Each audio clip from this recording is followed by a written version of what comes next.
That's so cool.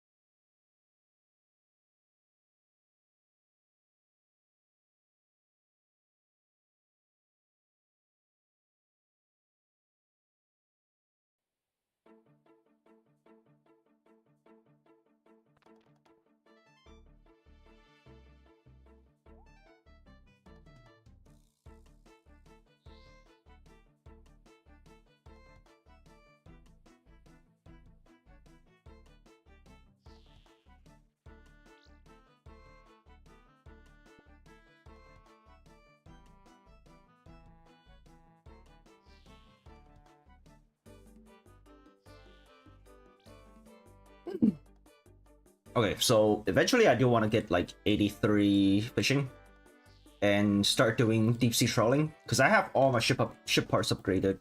I've got the best trawling net. I've got the chum station.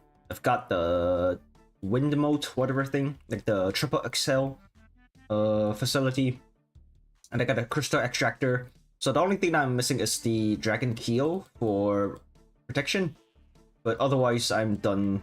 Hunter rumor completed. All right, that's the fast one. Well, otherwise I'm done with the trawling ship upgrade. So I wanna get fishing and cooking leveled and get supplies for PVM and whatnot. So yeah, that's my short-term kind of goal until they finally add Abyssal Lantern to the overworld and also agility training rework. That's gonna be like what I do afterwards.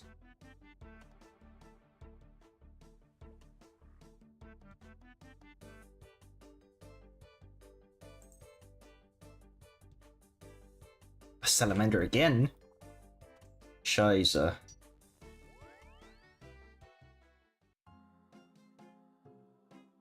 Okay, so let me. Oops. Oh, that's. My system audio is so loud. That is crazy. Anyways, I wanna do deep sea. I can type for sure. Deep sea trawling. And probably also Temperos. I need like 50 more KC. I'm exactly at the halfway point for the final crew unlock. The final crew is actually not that important because I just need, like, if I really want a 4 deckhand, not 4 deckhand, is it like 4 steering? Navigation, or navigation. If I really want a 4 navigation sailor, I already have Jacob. So, yeah. So it's not really a big deal, but it would be nice to get like 100 KC on Temperos and see if I can lock myself into a fishing barrel. That would be nice, because I'm gonna be manual fishing until 83, so that's gonna extend my trips and make things more efficient because I spend less time banking.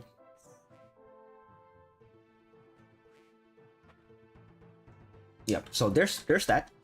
And then once I finish that, the next stage is Secret Arrows in preparation for Doom.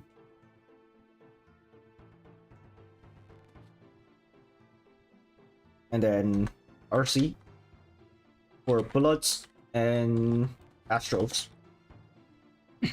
I'm gonna need a lot of Astros. I need like 68k Astros for all the planks and all the glass that I'm gonna need to convert. I could probably get away with less Astros for planks because converting teaks are actually pretty cheap. If anything, I'm just using the Astros for magic XP, like AFK magic XP when I'm playing like Apex or something, so it's like not a big deal. So I can probably get away with less, but I definitely need how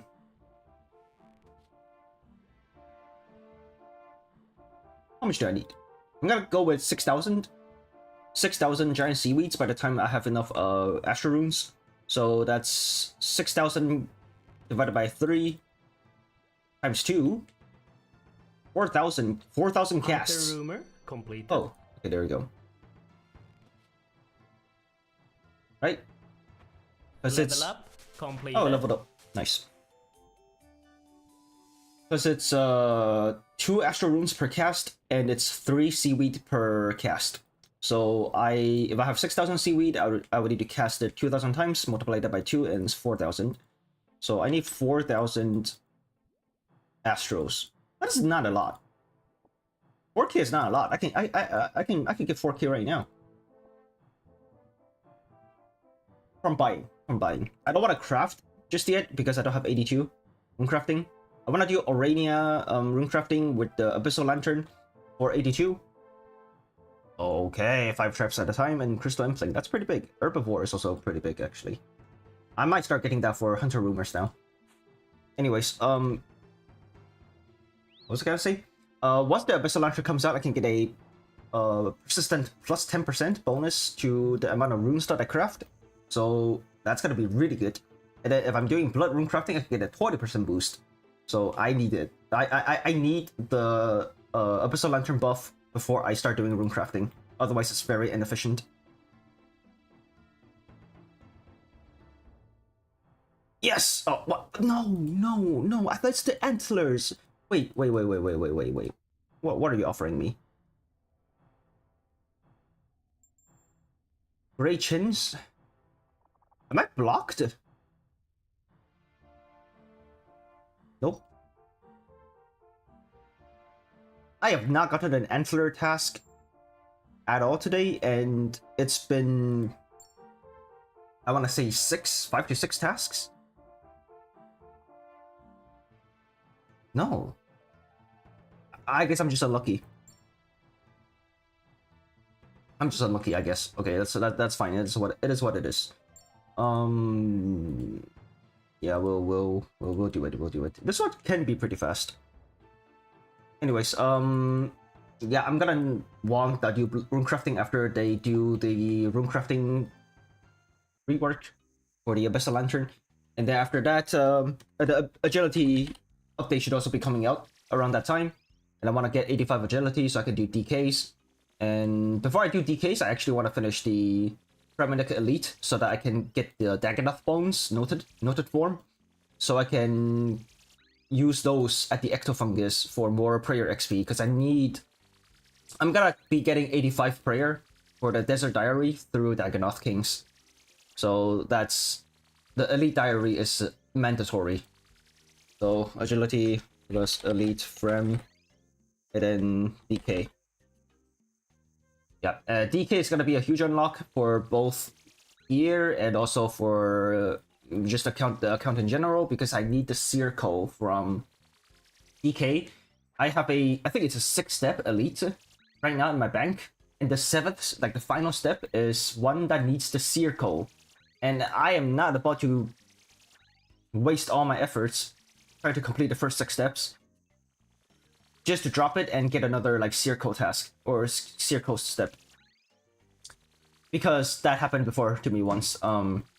One of the tasks, well, one of the steps for the Elite Clue was to use a Granite Shield, and I put that task off for the longest time, and then I dropped the clue, and then I picked up a new one, and the very first task that I got was a Granite Shield task, and I'm just like, okay, I guess I'm gonna have to bite the bullet and do some troll hunting. And I did it, and now I have to do Dagganoth things. Very funny. It's also the worst one to do as well, because the ranged DK is very hard to get to without drawing aggro from the other 2 bosses, so that's really annoying. We'll see how it goes. It's gonna be rough the first couple of times, but then eventually things should get better as I get used to it. Like setting up the safe spots and whatnot.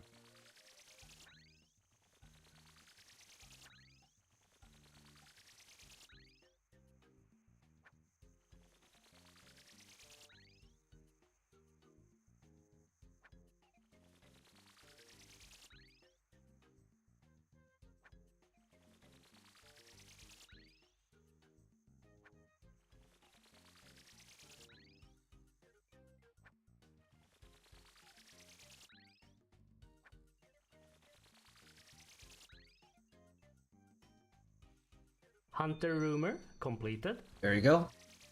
Yeah, if you get lucky here, you can get it done really fast, but you gotta get lucky. I've had a lot of 2 shots, like 1 to 2 shots for this task, Like the very first butterfly I hunt, I get the piece and I can just cash it in. So I get pretty lucky here sometimes. But if I don't get lucky, I just get copper tunnel for the task. So yeah. High risk, high reward. A red salamander again, dude. Do you have AIDS?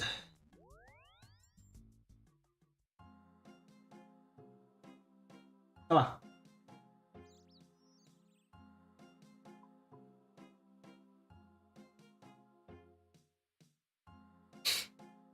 All right, let's keep going.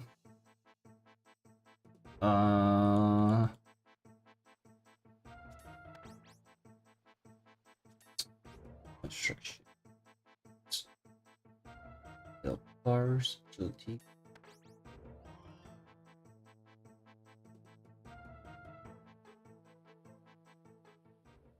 Back here again, Lamau.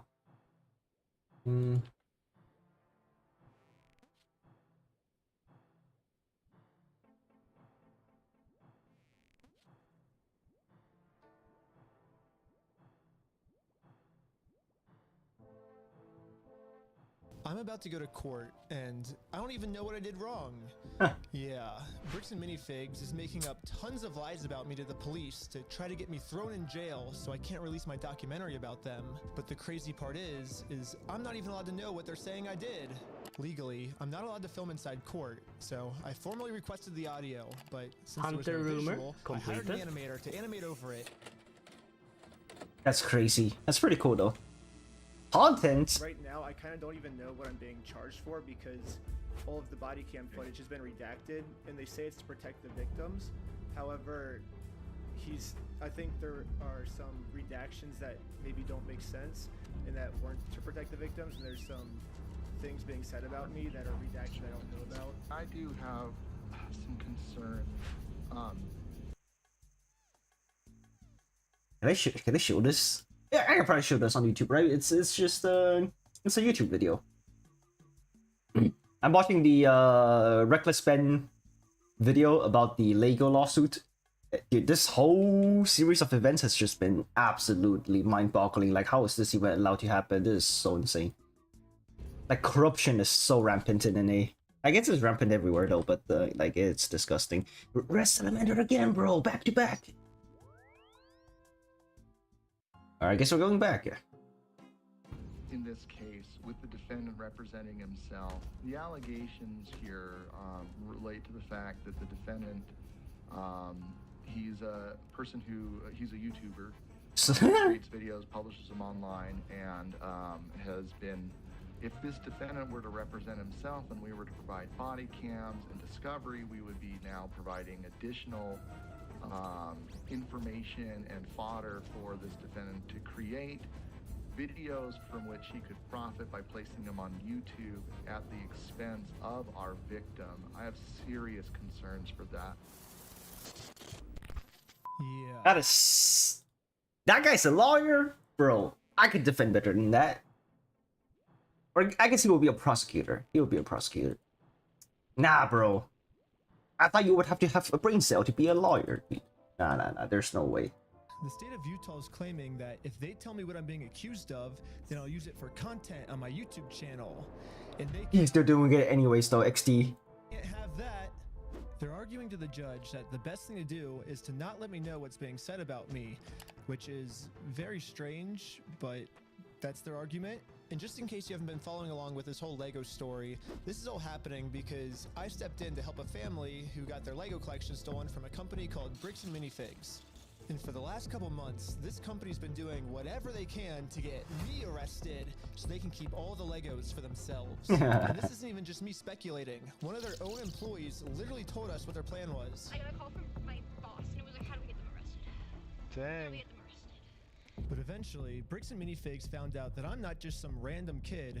I'm actually a YouTuber making a documentary on the entire scandal. So the YouTube guy is named Reckless. The YouTube guy. Yeah, this is when things really started getting crazy. Bricks and Minifigs went into ultimate defense mode and was gonna do whatever it takes to prevent this documentary from coming out. First, the police got a call saying I had heroin on me. Search in person because substances in the UK. And obviously, they found nothing. But then they got a call saying that I was the one that stole the Legos. And I got swatted by the entire police department. Included in the warrant are Legos. And we all got arrested. But right when I got out of jail, I got a warrant for my arrest for some mystery crime that I committed. It seems like this guy might live in LA, or his last known address is in LA. Yeah, the police showed up to my house all the way in Los Angeles to arrest me without bail. He was like, just tell him he has a warrant for his arrest. But the police couldn't arrest me. Any idea where he actually is? No idea. Hunter rumor completed. I was somewhere very far away. But anyways, back to court. The judge is looking at signing a protective order to protect Josh and all of his statements about me. If this protective order gets signed, then I'll never be able to find out what he's claiming I did. I got bad news. I don't think we have any more budget for animation, dude. Oh, that's there's no way. shoot. Oh, so how do we animate this next court scene? I guess if we have to not pay the lawyers, then I guess the animation's more important, right?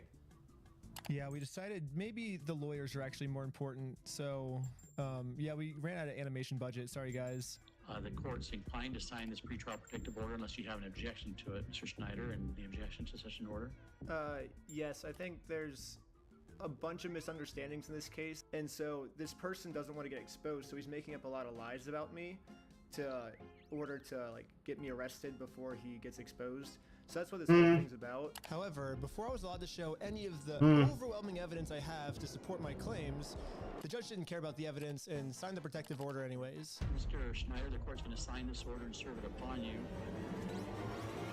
So the court has made it clear. They do not want to look at the evidence, and they want to protect Josh and Brandon for some reason. And now I have to somehow fight a court case against all of these mystery crimes against me that I have no clue what they're even saying I did. So this whole mess is happening in American Fork, Utah. But I'm also being charged with another case in Provo, Utah. This is where corporate bricks and minifigs is, which is why I'm also being charged here. And this police department has surprisingly actually followed the law when it comes to discovery, and they sent me all the raw body cam footage of what I'm being charged for. Let's start at the beginning, the moment I first met the CEO. The reason I'm talking to him right now is because before exposing this company for the grand theft they committed, I thought it was in good faith to give them an opportunity to do the right thing first before I make a documentary about this. You had like $200,000 worth of Legos in your store? Never happened. But the CEO did not want to take the opportunity to do the right thing and instead instantly called the cops on us. Hi there, I'm calling to report a crime. They themselves say, hey, you guys stole this product from this person. If you don't give it back, I'm going to burn the place down. Hunter rumor We're gonna burn the completed. place down, or I'll kill you. It's Ben Snyder who's been the one engaged in this behavior. You can see in the police report that the crime he wanted to get us That's charged crazy. for is called extortion, which basically means we're threatening him into paying us, which is very illegal. However, obviously he's just making all of this up.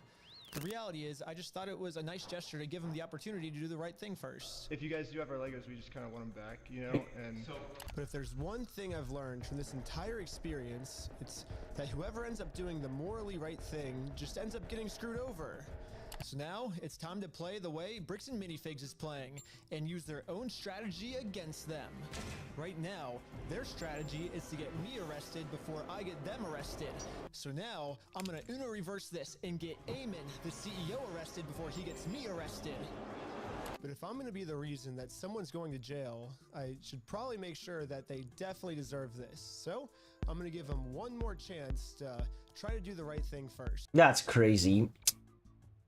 Like I would never. I would just go like nuclear on them at this point. They don't deserve it. That is wild. But instead of doing the right thing and attempting to work this out, Eamon just hid in his little office. And he called the police on me. Not again. really, but they told us that they were. Normally I wouldn't want to get someone arrested, but we gave him every opportunity to talk to us, so at this point he's just arresting himself. However, the only difference between my strategy and Bricks and Minifigs' strategy is I don't have to lie to the police. Eamon McNeff actually committed a crime. I have tons of crimes on camera that Eamon McNeff has committed. Let's start at the beginning with crime number 1. So what's going on? Hunter rumor So you guys are completed. holding some of our Legos? Dude, look at that 3 tap. Let's go, dude. No, we're not. You're not? No. So who's like? Brian Mansell. Okay, and who's that? He's a guy who had he had like $200,000 worth of Legos in your guys' store. Nope. Never happened.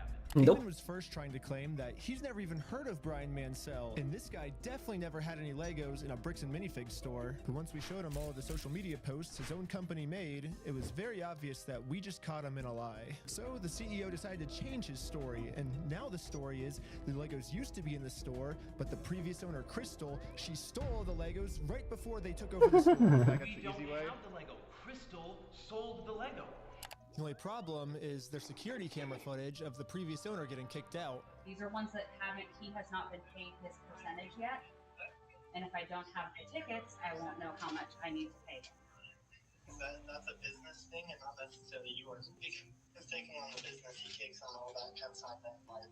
Corporate just said that they're going to be the ones to take over the consignment deal with all the Legos that are still in the store. And as extra proof that these Lego sets were still in the store, the owner went into the back and started taking pictures of everything that you can find in the metadata with the timestamps that match the exact moment she's getting kicked out. And then you can see her leave the store with nothing in her hands, proving that the sets were still in the store and the CEO is lying to us right now. But that's only one side of the story. I also thought it was fair to hear his side. You sent a bunch of pictures of the Legos still in the back, and you can see in the security camera footage, corporate comes and throws her out.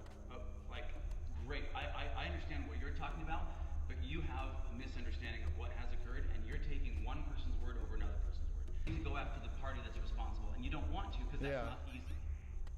You have accepted a narrative that is not real, and you are continuing to pursue that narrative because it's easy and it gives you views and it gives you all sorts of clout and does all sorts of things that way. So basically what the CEO's trying to explain to me is... Oh, I forgot to bring my pick manipulation item. Oh no. Do I go back? It's not that long to go back.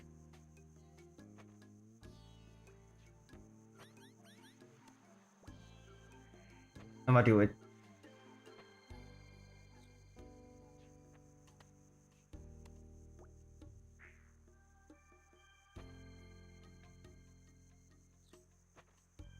I'm gonna do it. Is we shouldn't be looking at the evidence. Instead, I should just be taking his word for it because he said so. Crystal Law was a former franchisee of Bricks and Minifigs. Yeah. She took Mr. Mansell's Lego, sold it, didn't pay him, she has his money. But she sold his Lego, she has his money. To make it easier for you guys to understand the CEO's argument, we're going to demonstrate his argument with a little skit.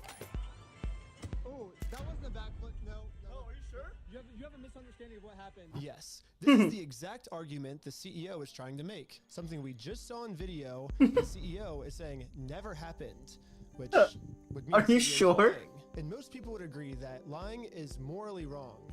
However, if you lie about a crime, the way Eamon's lying to me right now, then that's not just morally wrong anymore. That crosses into new territory called illegal. The specific crime is called obstruction. If someone commits this crime, they can get arrested. We're at the police station, and we're going to charge them with a criminal crime, obstructing of evidence of a $200,000 theft. And good news for us, we found out last week that all of the police in Utah take obstruction very seriously here. The police arrested my friend Sheldon for obstruction just for locking his phone. Right now you're attempting to destroy evidence. Okay, put your hands behind your back. I was just locking my phone. You're under arrest for obstruction of evidence right now. The crazy part is, the police didn't even have a warrant, so Sheldon locking his phone was 100% legal. But the police arrested him anyways because that's literally how serious the police take obstruction crimes here. They do not mess around when it comes to obstruction. So now, just imagine How do I do this how again? angry the police are gonna be when I go into the police station and tell them that someone is actually, for real this time, committing an obstruction crime. There we go. And this obstruction crime is on a much bigger scale.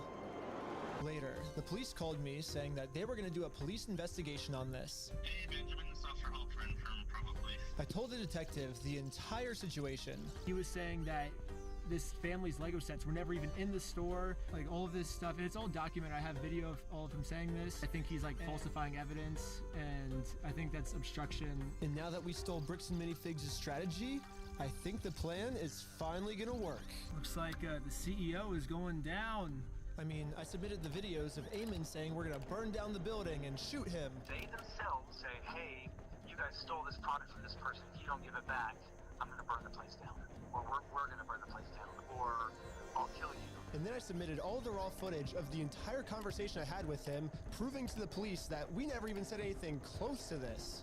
This raw footage verifies that everything I told the police is true, and everything Eamon told the police is a lie. On top of that, I even got access to the complete case Eamon made against me, and he doesn't have a single piece of evidence to support any of his claims. That's wild. Which I guess makes sense. Like, how can you support evidence if you're just making everything up? Like, of course you can't submit anything. So if the police have to decide what case to pursue, they're obviously going to pursue this case because it has like a ton of evidence. And then they're going to throw out Eamon's case that has no evidence at all. Unless. The person you're trying to reach is not available. Hello, my name is Ben Schneider. A couple months ago, I made a case, and you were the officer that... Did they just ghost him? Did the police ghost him? There's no way. A bunch of evidence through a link you sent me, and this was a couple months ago, and I haven't heard anything. No. There's no way. There's no way. Some type of update on how the They're so corrupt. It's crazy. About the CEO Eamon McNeff of Bricks and Minifigs in an obstruction case, and so if you could give me a call back at your earliest convenience, that'd be awesome. We're sorry, your call cannot be completed. Yeah, literally no matter what I tried, I could not get a hold of this police officer. So I'm traveling all the way back to Utah to go back to the Provo police station in person to see how the police investigation against Eamon is going. And I just so happened to get a hold of the police schedule and arrived at the exact time this officer was supposed to arrive. But before I could speak to this officer, one of the other police officers called into the front desk and asked to talk to me. Really? They said he was going to be here today at 3 o'clock. There's always the chance that they might have called out sick or something. That's crazy. Is there any way that you can like check if he's here or? Nope. Hunter rumor completed. Are you able to look and see how the case is going? All I really want is kind of just an update on the case. Nope. Ghosted. That's crazy. That's crazy. Okay, you can't even just tell me like how it's going, like if he's still looking into it or. Nope. Okay, well thank you. So basically, Dude, they need to all get shot. Like actually, dude, this is so corrupt. Like it's live on cam too. How stupid are you? Came all the way out here to find zero answers. That's crazy. But eventually, I did find an answer. Oh? They sent it to me in the mail, and looks like I was right. The police only had time to take on one of our cases, and it was Eamon's, not mine. Yes, the case that had an overwhelming amount of evidence. They thought that case was garbage, and they took on the case that has zero evidence at all. In the police body cam footage, after the police watched my full conversation, proving that I didn't threaten to burn the place down or literally anything, they even admitted to Eamon that there was no credibility with his entire case against him. We agreed that there really was no extortion code that would fit your situation. However, you know, at the end of the day, we do want to help you guys, you know, having to deal with this fool and This fool. all of his issues. We did find that there was another code that fit, and it's called aggravated commercial obstruction. The police just told Eamon that even though there's absolutely nothing to his claim against me, if they work together, maybe they can fabricate some type of charge against me. However, the tricky thing is that we have to prove that this individual either entered or remains unlawfully on the premise. When he came to the property, did you have to ask him more than once to leave? Yes. Okay. You know, we're not leaving until we get it. And he's like, no. Like, So Eamon's telling the police that even though they continuously told us to leave, we didn't leave. But if we go back and look at the footage of what happened, this is the reality. So when they say go to corporate, how do we respond next time? I have no idea. You have to take it up with them. It's your thing with them. That doesn't involve us.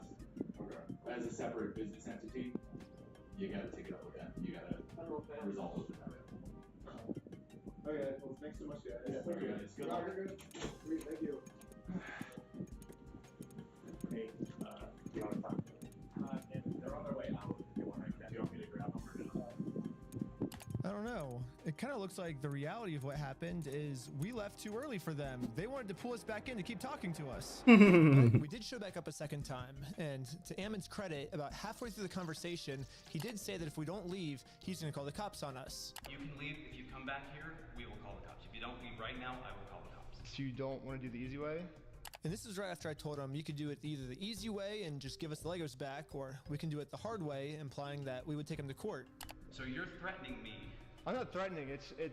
We're right. Like, we have a right to the Legos, so we're gonna get them the easy way or the hard way. What proof of ownership have you provided to me that you own this Lego? I mean, I can give you proof if you want. Right, provide proof. But right after he says this, he's now asking us to provide him proof that we actually are entitled to these Legos, so we can't leave now because he just told us to stay and provide proof. And then at the very end of the conversation, he says this one more time. Okay, you've been asked to leave. Please leave. We have to leave? Okay. Well, thank you for working with us, and so see you later. Well, we have now all just seen the video footage of what That's actually crazy. happened. But now let's hear how Ammon describes it to the police. Guys, at this point, I've asked you to leave. Please leave. Well, we you know, like, you have to listen to us. You have to pay us this money. No, guys, you need to leave, and you're not leaving. Like, but I asked multiple times, they did not leave. Looks like that might be a second-degree felony. He's facing felony charges. It is a felony? Yes, because I went to the corporate headquarters and tried to give Ammon the easy way out of all of this, they're now trying to get me on a second-degree felony, which I don't really know how any of this would make me get a second-degree felony. Like, what the heck, police officers? But they're doing it, and the punishment for this crime is 15 years in jail. I don't know, you know, like however else, you know, like some of that stuff comes through, but you know, like the reality is like, we've tried to talk with him and said, we're willing to work with you. Yeah, I think one of the main reasons the police keep taking Ammon's side instead of ours, besides the whole Mormon thing, is that Ammon keeps framing the situation as he's just the helpful CEO who's trying to do the right thing and return Brian's property. And we're the ones that are preventing him from giving it back to Brian. So, Nah. let's watch the footage and see what actually happened. We said we would be more than happy to help Mr. Mansell. Yeah, because Brian said he was unwilling to work with us. Well, Brian said he asked for the store inventory, and that because he said like he wanted to work with you, and then you guys didn't provide the store inventory. We asked him to provide us with any documentation, and he provided us with a spreadsheet. A spreadsheet is not something that anybody, you know, like you can just walk over to a McDonald's right now and say, all of your ice cream machines belong to me. Why? Because so and so said so. Why? And I have a spreadsheet that says that all these ice cream machines belong to me. That's not proof of ownership. That's not proof of anything. So first off, this spreadsheet Ammon's referring to wasn't just some mystery spreadsheet. It was the actual inventory the store made. But I guess Ammon's trying to claim that the previous owner stole the Legos and then lied on the inventory, and so now it basically makes this inventory invalid. He said that when corporate was taking over the store, that they actually did their own inventory, and this is the correct inventory.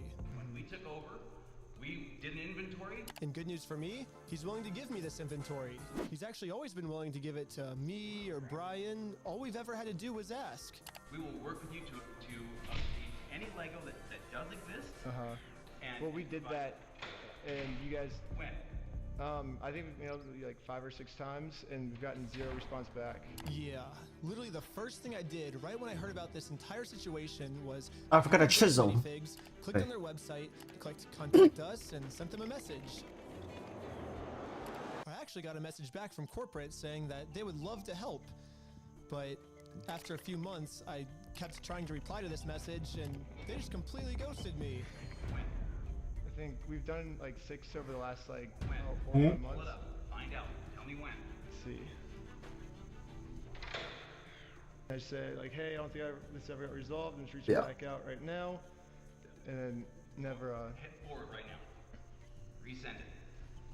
What's the email? That is I don't know what email address that is. This is on your guys' website. That says fbc.team. I said franchise at bricksandminifigs.com. Well, this is still on the website, so.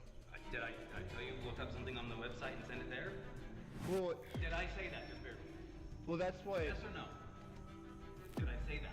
No. I just said, send me an email to franchise@breakdownminifigs.com and we will work with that. But you're getting mad at me because I emailed the email on the website? You keep saying that you, like, so that, I understand that, but I'm telling you right now, and you're trying to argue on something that I didn't give you any information about. I'm telling you, send it to that one. Yeah, you're like getting upset at us that we emailed the email that was on your website. No, I'm telling you the way to do this, and you've been probably trying to communicate with a ghost. Well, that's your guys' fault for putting that email on the website. Sure. Okay. Ben, so why are you getting mad at us because we emailed the website for your instructions? You harass us for all sorts of things. I'm not getting mad at you. Well, we're not harassing. We're just asking for our Legos back.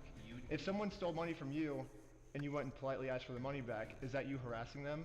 It seems like Ammon kept either trying to stall or switch the subject. It almost seems He's like such a he doesn't rat. want to actually give us this inventory. What? He keeps saying he's willing to give it to us. You guys can send that inventory list to us? What if, I do believe so, yes. I think we have sent that to Brian. He says he said that's all he wants is the inventory list, and he'll stop like bugging you guys. Well, then, Mr. Mansell and you, and if you want to be included on the emails with Mr. Mansell, that's totally fine. You guys can email us, and we can go But you back. guys will give him the inventory list? Because he said he's been asking for it for over a year now. We can show the inventory list that was obtained when the store was originally taken over from Crystal Law, and we can work through that process and try and identify what was or wasn't there, and also try and identify how to proceed from there. Yeah, I think Brian gets upset because he says they always say that they'll send me the list, kind of like how you're saying, oh, we can send it easily. But then when it comes down to it, you'll never actually send it. So maybe if you actually go ahead and send it, it would make him feel better. Well, I understand what you're trying to get at. We're more than willing to work with you and help you. Not again, dude. He's like a bot. Email to that email address that I just gave to you, and that will produce results. Anyways, I sent an email to the email he told me about, not the one on their website. That's a bad email. Don't ever email that one or the CEO is going to be pissed. But according to Ammon, now that I've sent this email, I should be receiving the inventory list very soon. So I waited all day. And I got no answer. So the next day I sent them another email. I patiently waited again. And got nothing. A week. And finally... This is the response. Mr. Schneider, BAM Franchising Incorporation will not participate in any form of communication that appears designed for public provocation, harassment, or manipulation of facts for the purpose of media content. Attempts to obtain privileged or confidential information through misrepresentation or the creation of fraudulent documents. Just for me asking for this inventory list to prove their innocence, because I want to give them the benefit of the doubt. I want to be like, hey, if you're innocent, I want to prove that you're innocent with this inventory list. But now, by me trying to do that, that's criminal behavior on my part. And considered harassment. And we reserve all rights to refer such behavior to appropriate legal authorities, It's now aka the cops. So don't ask for our inventory list, or else we're gonna call the cops. Yes, Minifigs has officially banned me from ever asking for this inventory list again. And I'm not the only one who's banned from asking for this list. He promised us a full inventory right away. We've never received it. Yeah, and every time it's been just absolutely nothing. So we've never gotten anything. We've never gotten an inventory list. Yeah, the previous owner who got her entire store stolen from her by corporate, I mean, she's legally required to get sent an inventory list, and even she, 2 years later, has not gotten it yet. That's crazy. Resolved everything because they would have had to identify everything in the store, and it would have identified all of Brian's stuff, and they never provided it, so we couldn't then demand the third-party evaluation. And it's now, what, a year and a half later? Because, you know, who knows what. Still no inventory. Okay. So. What if Dude, the hopeless look in his eyes. That's so sad. That's so sad. That is crazy. Dude, this video has been out for less than 2 days, and it has 4.3 mil views and 358k likes. Dude, this company needs to go down, dude. Like, oh my god, take that company out. Jesus Christ. Bricks and minifigs? More like bricks and minifags, man. Holy. Here's the inventory. And even Brian still hasn't received this inventory list yet. I've never received an inventory list. I've never received a record of sales because they can't provide it. They opened the store up almost right away and started selling it. And the worst part about all of this is it seems like the CEO is pretty much just trying to rub all of this in everyone's face. When I turned on the news, I saw this. Now, as far as offering Brian the inventory, have you gone through the store, figured out what was part of his collection? Nope. Taken inventory and shown him that? We don't negotiate with terrorists. We've tried to share those with Mr. Mansell in hopes that he can see, like that we were not attempting in any way, shape, or form to withhold anything. Those then were offered to him, and the initial offer was rejected. So now on public television, That's crazy. The CEO is telling the world that he tried to give us this inventory, but we're the ones that didn't want it. We do want to help him recover as much of the collection. There's no way. Is to ensure that he gets made whole. We know that we have a responsibility to work with him to make sure he does get made whole. So you've offered Brian the inventory of sets that was in the store. Yeah, whatever was left over, we've offered that on multiple occasions. So we've tried to make multiple offers, and hopefully we'll be able to get them to the table so we can discuss it. And this is pretty much Ammon's game plan now. Go on as many news stations as you can and lie. The entire time we were saying, hey, we want to help, we want to help. The main narrative now seems to be Bricks and Minifigs has always been trying to give Brian his Legos back, but Brian just never wanted them back. Would you be willing to just take this? And the answer was no. It was attempted to be given to the family, and it was refused. They made the offer and said, hey, you can have all this, and that offer was not accepted at the time. Well, that's Ammon's side of the story, but I say let's take a look at what actually happened. From the bottom up, that is our correspondence with Bricks and Minifigs, trying to work with them and getting the sets back. So right when this happened, Brian hired an attorney to reach out to Bricks and Minifigs. They sent an email saying, how should we proceed to retake the possession of the sets/minifigures? And they actually emailed back saying they were willing to help. And then after this, they just never respond. Classic. So Brian's attorney sent them another email, just following up on this, when can we pick up the sets? And they still didn't respond. So the attorneys emailed back saying, it's now been 16 days, how can we get these Legos back? And finally, they received a response. It says Brandon Best and Joshua Johnson have no legal obligation to return any of the Lego No. that exists in their store to you. What? So yeah, basically they're saying that they're the ones that are not able to work with you, is what it seems like. Exactly. They finished this email saying, we consider this matter closed and will not be returning any Lego products to you. So as you can see, that's the reality of what actually Hunter happened. rumor completed. But then Ammon goes on Fox News and says this. So they actually did have an attorney send information to us. We said, great, appreciate this. Let's see what we can do to work this out. Yeah. And then we never heard back. So why is Ammon going on like Fox News then and saying, we wanted to give Brian his stuff back, he's the one that didn't want his stuff back, he didn't want any of his things? That's my point. I don't know. He's lying. I truly do believe in integrity. Truly. I believe in the sentiment of integrity, and I believe everyone should have integrity. Another thing the CEO seems The ironies. Nah, this can't be real. Brian kept demanding his This has to be some sort of like covert like reality TV show, man. This can't be real. Nah. stuff back and couldn't get it back. Eventually he had enough, and he was like, I'm gonna make a Facebook post about this. And in his Facebook post, he called Bricks and Minifigs thieves and liars. And this Facebook post, like, really pissed off Ammon. I mean, Bricks and Minifigs is literally suing Brian now for millions of dollars, all because of this. I mean, back when I was talking to him at corporate headquarters, he made it very clear that what they did is technically not actually considered theft. There is no theft. Do you understand the legal definition of theft? Legally have to be So the definition of knowing that the property was stolen or otherwise not belonging to that person. And on my phone, That was not known until Mr. Mansell came in days later and said, I have some of these things that need to be... and that's another lie again, because It is not another lie. So I showed Ammon the security camera footage where corporate acknowledges that they are now going to be responsible for these Lego Star Wars sets. These are ones that he has not been paid his percentage yet. And if I don't have the tickets, I won't know how much I need to pay. That's a business thing and not necessarily yours. If taking on the business, he takes on all that consignment liability. And after showing him this footage to try to bring the conversation back to reality, this was his response. Extortion? Because we caught you guys? No, because you are attempting to extort us. So that's what you're doing. What you are doing right now is illegal. It's an extortion. So catching you guys in illegal activity, that's illegal on me. We have done nothing. See, I agree too. I agree. Nope, it's not illegal on us. Thank you for. Done nothing illegal, and you are doing something illegal right now. That's. This can't be a real adult, man. This is like some playground, like gaslighting, like childish arguments. Dude, there's no way.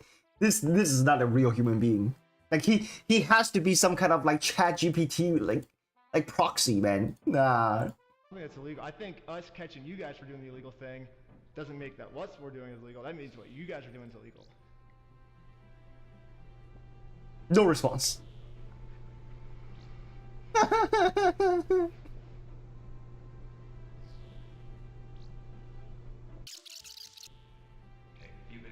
Hunter rumor completed. That was fast. To leave. Okay. Well, thank you for working with us. And after just going around in circles for probably 30 to 40 minutes and just, having like kind of less than genuine questions or less than genuine responses being given to me, I was exasperated by the end of it. And that's, like when people get tired and exasperated. Another one. That's when we finally got the footage that we can use to make him look like a completely unreasonable monster, but that's what they do is people whose goal is to do those types of things, they just harass and go after people as long and hard as they can until somebody breaks and says something that, then they can, use that one clip to be like, oh, look at this horrible monster of a person. So that's what I feel like has kind of really happened here. So Ammon's claiming that I just harassed him for 30 minutes and finally he got fed up with us, which that was the one clip at the end that I used in my documentary. So I say let's go to the very beginning of the footage, my first interaction with them, and see what actually happened. So what's going on? So you guys are holding some of our Legos? No, we're not. No, we're not. Yeah, literally from the very first sentence we ever exchanged with each other, Ammon's goal was just to lie to us. But anyways, I'm now starting to think that the only reason Ammon wanted us to email him about the inventory list wasn't actually give us the inventory list, but actually, it was a trap. Yeah, Ammon only wanted me to email him so he can find out my email and subpoena Google and find out all of my private information. You think I'm lying, but they actually did this. They subpoenaed Google asking for all private information tied to this email address. And Google sent them like hundreds of hours of all the raw footage from everything I've filmed in the Lego video so far. All my emails, all my search history, all the metadata that shows everywhere I've been. But anyways, this was the reaction of the police officer after she watched my entire first episode. I'm really curious to see like if this school even makes any money doing this YouTube stuff. I'm like, dude, you can buy your whole family. What do you mean does he even make any money off this YouTube stuff? There's no way. To another state. That's crazy. It doesn't even sound like his like secret information doesn't even seem credible from No. my understanding. No, so it sounds like you were able to watch the video. I think by secret information, the police officer is referring to the security camera footage that proves that everything Bricks and Minifigs is saying is a lie. My first question is, how could this not be credible? It's literally just video evidence of what happened that night. But Nope. at least Nope. now AI generated. Nope. It is what it is. It's screwed. I can see why the police aren't listening to me. They're basically just saying that all of the evidence I submit to them is not credible and therefore case closed. Ben's wrong and we're right because we said that the evidence is uncredible. Hunter rumor At completed. this point, Bricks and Minifigs is working with the police to just come up with whatever story they can to make any evidence I give them seem as uncredible as possible. All of his actions. It's an implication. Clicks and likes to get, like social media clout without putting in work and just doing the crummy stuff. Interesting. He seems like a fun Jackson. No. Oh, and His MO really seems to follow Herbivore. Okay, guys, this is my first herbivore task ever, by the way. How does this thing work? Might need to pull up a guide. Give me a sec.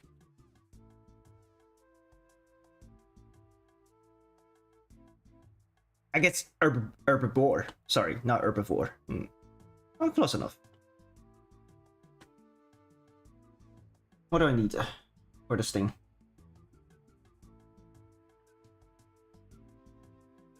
Herb sack? Okay, very smart. I should have thought of that.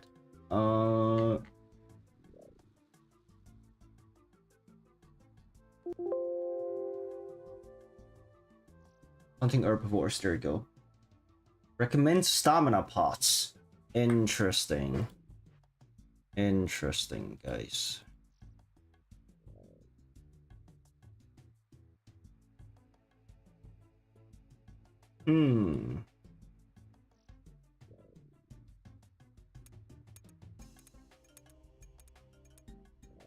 Stamina pots.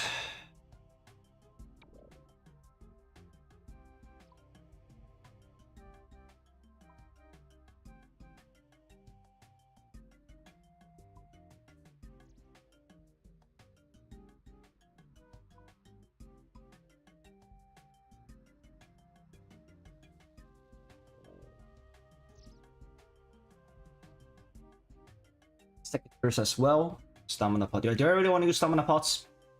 I might bring one just in case, but I don't want to burn them. Paper tiger, right? Like behind, you know, or like a keyboard warrior. They'll make threats. And this is the craziest part of the video to me. Ammon's claiming that I'm a keyboard warrior. And a keyboard warrior is basically just someone who talks a lot of smack online, but then when it actually comes down to it, they won't do anything in person. Which, I mean, if we look back at the footage, I accomplished almost everything I set out to do. I didn't get scared of anything. If someone in this story is a keyboard warrior, I don't think it's me. I think it's Bricks and Minifigs. I mean, let's double check by looking at the footage. Ammon claims with his words that he can give us the inventory list. We can show the inventory list. But when it actually comes down to it, he's terrified to give it to anyone. Bricks and Minifigs this entire time has also just been begging me to sue them.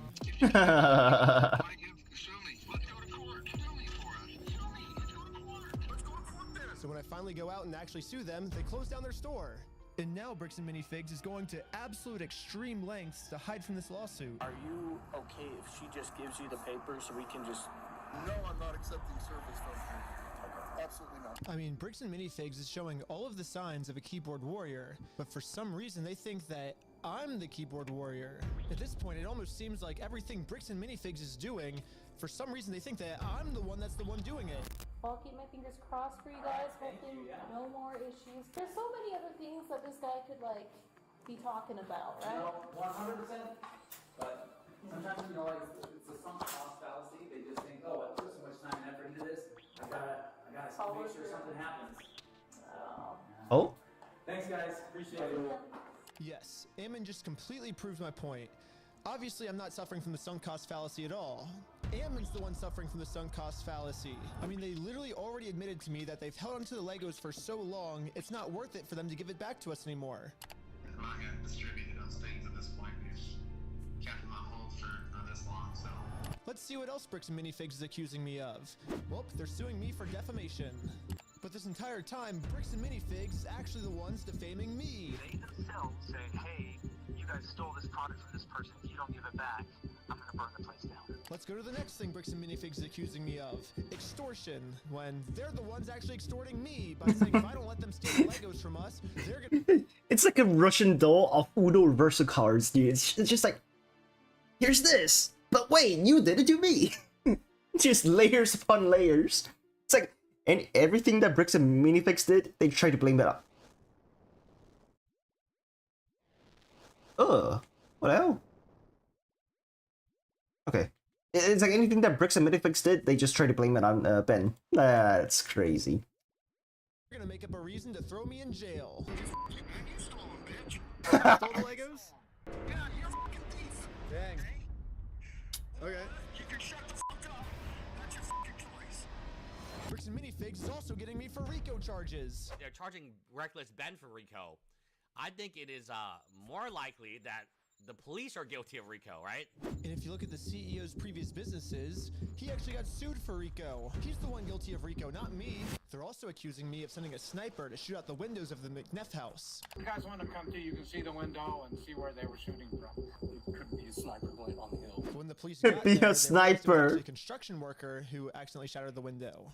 Seems more likely that it happened from construction work than it happened from some random people across the way. But even after all this, they still go online and say it was me. He's trying to get Ben Schneider for like attempted murder. He's basically trying to set Ben Schneider up for attempted murder when meanwhile it was a nail from his own construction worker. So what's the moral of the story here? It looks like everything bad Bricks and Minifigs is doing, they think that I'm the one that's doing the bad thing. It makes no sense.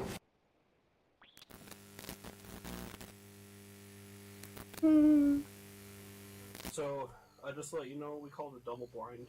The person who committed the crime may or may not be in the lineup or depicted. So I will give this to you. You'll have as much time as you need to choose someone or to not choose anyone. Whenever you're able to feel that you have ID'd somebody, I just ask that you circle it and then initial next to it.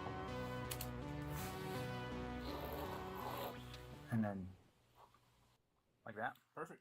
Okay. There you go. Okay. Cool. Really, this was like the final step that I needed. This is legit. We've been able to verify who he is now. Yep. So the police put on this big performance to make it look like they're going to all this work to verify the facts.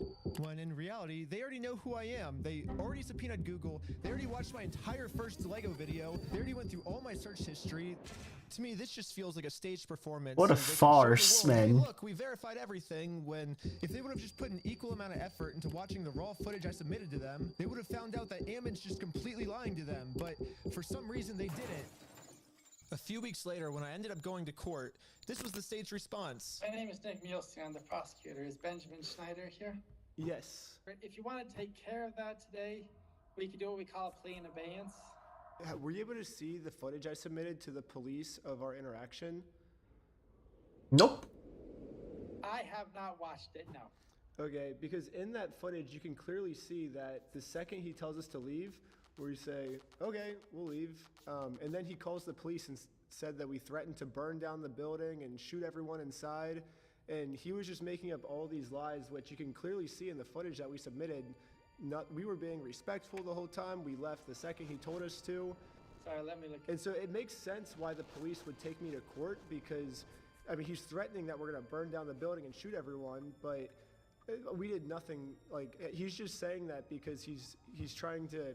I'm a documentary maker, so I'm making a documentary on the thing. So his logic is, if he throws me in jail, then if he makes up a reason for me to go to jail, then I won't be able to expose them for their crimes.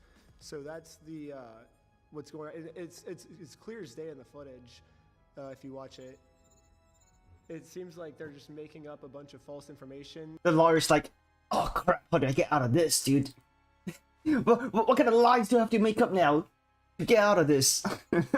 In order to silence criticism. But did you submit that to the police officer? Yes. Is the footage going such that it's still going, like when you step out the door? It starts from when we're in the elevator before we talk to him to when we were back in the elevator going back down. Obviously, a video doesn't necessarily show everything. No! So according to the state of Utah, the raw video that shows everything that possibly could have happened is not credible and could not have shown everything that possibly could have happened. And they didn't even watch it. They're literally just taking Ammon's word for everything and completely ignoring all the evidence. This can't be real. So where does this leave me now? Not only am I being charged with a bunch of mystery crimes in American Fork, Utah, but I'm also being charged with a second-degree felony up to 15 years in jail in Provo, Utah.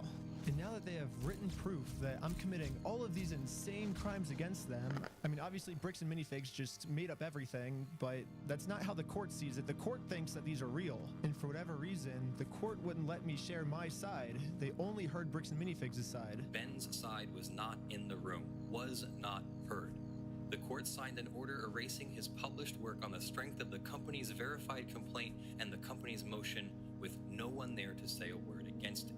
Yeah, The judge granted a temporary restraining order, preventing me from even talking about bricks and minifigs, which sucks because this was the night I hit 1 million subscribers, and all my friends threw a giant surprise party for me.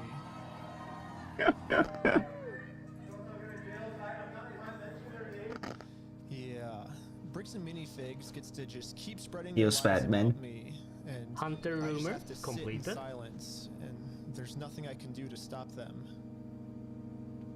It's crazy to Unless... think about Oh, how much never mind. public support I was getting. $200,000 Lego dispute that's turning into one of the craziest legal cases and an internet crusade that is just exploding. A $200,000 Lego collection. This $200,000 Lego scandal is literally one of the craziest things I've ever seen. I think this might be the best video that I've seen. This is one of the crazier stories I think I've ever covered. Run by Mormons. Legos. Reckless Ben. Reckless Ben. It really seemed like the entire internet was uniting to stand up to this bully of a company. Bricks and minifigs can stuff it. Brick by brick. Brick by brick. Brick by brick. It really did seem like we were right about to get the Legos back. Until... But I was wrong. Now the court has silenced me. And it looks like all the work I put into this was just for nothing. Unless... However, people were pretty upset that I was silenced. Okay. And decided to protest. It sucks that I'm not even allowed to be a part of this movement anymore. Or maybe I can be here. I just have to be in disguise so no one recognizes me. No. Alright, I'm here. Okay. I'm Jerome. Here to support the cause. Just the American Fork local. Justice for heroin kid. Jerome. I spent the rest of the day protesting for the cause, and not a single person here recognized who I actually am. And maybe the protesting worked, because after a full month of remaining silent, I finally have an announcement. Well, it looks like I don't need this disguise anymore, because I have my freedom of speech back, baby. I can say whatever I want. I can say bricks and minifigs sucks. I can say bricks and minifigs social hold people. And I just said it. I'm not in jail, which is sick. We got our First Amendment rights back. Yeah. And now that I have my freedom of speech back, everyone is wondering how bricks and minifigs can make up for the fact that they made up all these lies about me to take away my freedom of speech. Most legal experts are saying I could easily win millions of dollars from bricks and minifigs. But instead, I have a better solution. If they want to apologize, they can say that they're sorry by doing the chicken dance. And I will take that as a sincere form of apology. And once they do the chicken dance, then I will know that Bricks and Minifigs is sorry. And we can finally move on to the next video series. And it'll be awesome. So you guys might be thinking, why do Wait, but what about the Legos, man? You're not gonna give them back? want them to do the chicken dance? And there's actually a reason. So this entire time, Bricks and Minifigs always says the right thing. Oh yeah, they chicken out? Okay. Don't match their words at all. Hunter So I was rumor thinking, completed. One tap?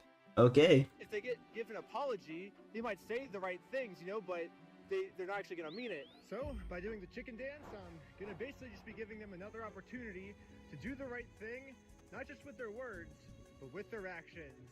And once they decide to do the right thing, then I'll move on to the next video series and never talk about Bricks and Minifigs again. And also make sure to check us out at www.westealfromoldpeople.com because right now we have 2 new Lego sets for sale that you can buy right now. There's no One way. of Joshua Johnson and one of Ammon McNeff. That is diabolical. We're making 500 of each, and once all 500 of each sell out, we're never making any more.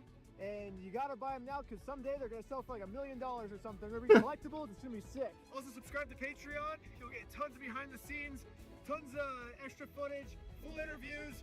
Also, part 4 is coming soon. If you subscribe to Patreon, you'll be the first to Part watch it. 4? Also, subscribe to part 5. Subscribe to part 6, part 7, all the way to part 100. We're doing 100 parts. My lawyer said if Bricks and Minifigs sues me, which they've still not dropped their lawsuit, then it'll be at least 2 years and 52 weeks a year. That's 104 parts at least. So come back all the way till 100. To cut off. Holy, that is wild.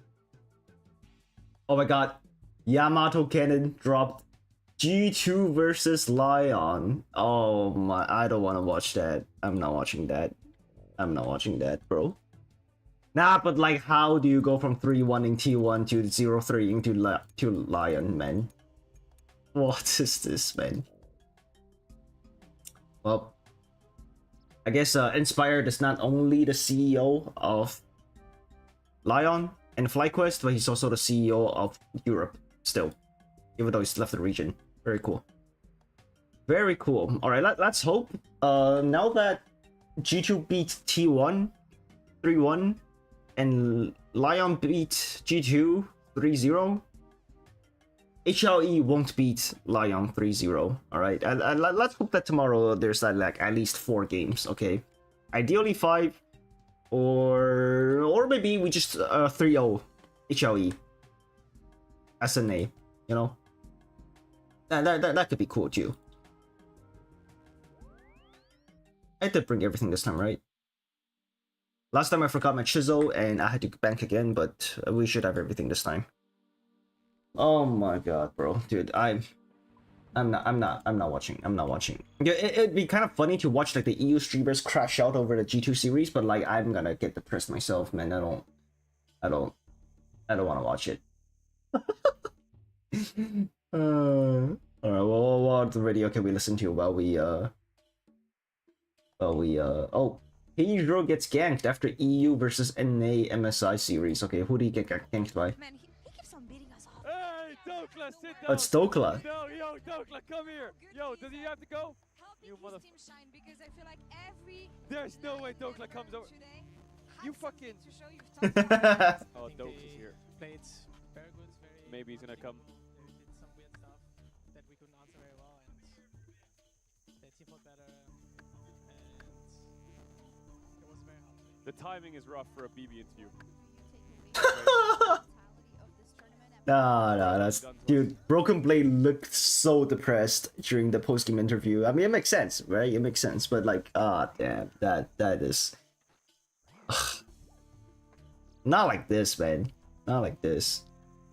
I am the G2 Slayer. I'm 5-0 all time. Oh my god. Just so you know. No way. Against them. Dylan, you don't have to leak, but Dylan said they were pretty close. Yeah, they were close. Bunch of remakes. Yeah. A lot of funny stuff happening. Yeah. Is it like Giga Ego, like perma invading, fighting, lose fight remake? I mean, top lane it was like I'm getting slammed in a matchup or I'm slamming a matchup, yeah. And then it's unplayable after. So like, all right, remake. And then it's kind of similar for all over the map. If the game feels like it's over, yeah, and you don't want to drag it on, just yeah. Just have that. What is it with you and my region? Why do you just keep like? I don't know. I don't know. Are you done? I think so. Are you done fucking us? I think so. Oh my god. You guys were pretty competitive against BLG, I would say. Even though you got fucking 3-0'd, yeah. Those games were pretty. Like they all see you now. It was a 40-second delay, so everyone's saying hello. Hey guys. It's like a 40-second delay. Even though you got 3-0'd, your games were pretty close. I feel like close is cope, but you were fighting back a lot. Do you think it was closer than Hanwha? Yeah, bro, G2 couldn't leave their base gates. You guys were like fist fighting them on their wolves and acing them in 5k No, down. Hanwha to BLG to us to BLG. Yeah. I mean, Hanwha, did you watch game 1 Hanwha BLG? Yeah. Where they like lost the fight? Bro, Kanavi got invaded like 3 games in a row, level 1.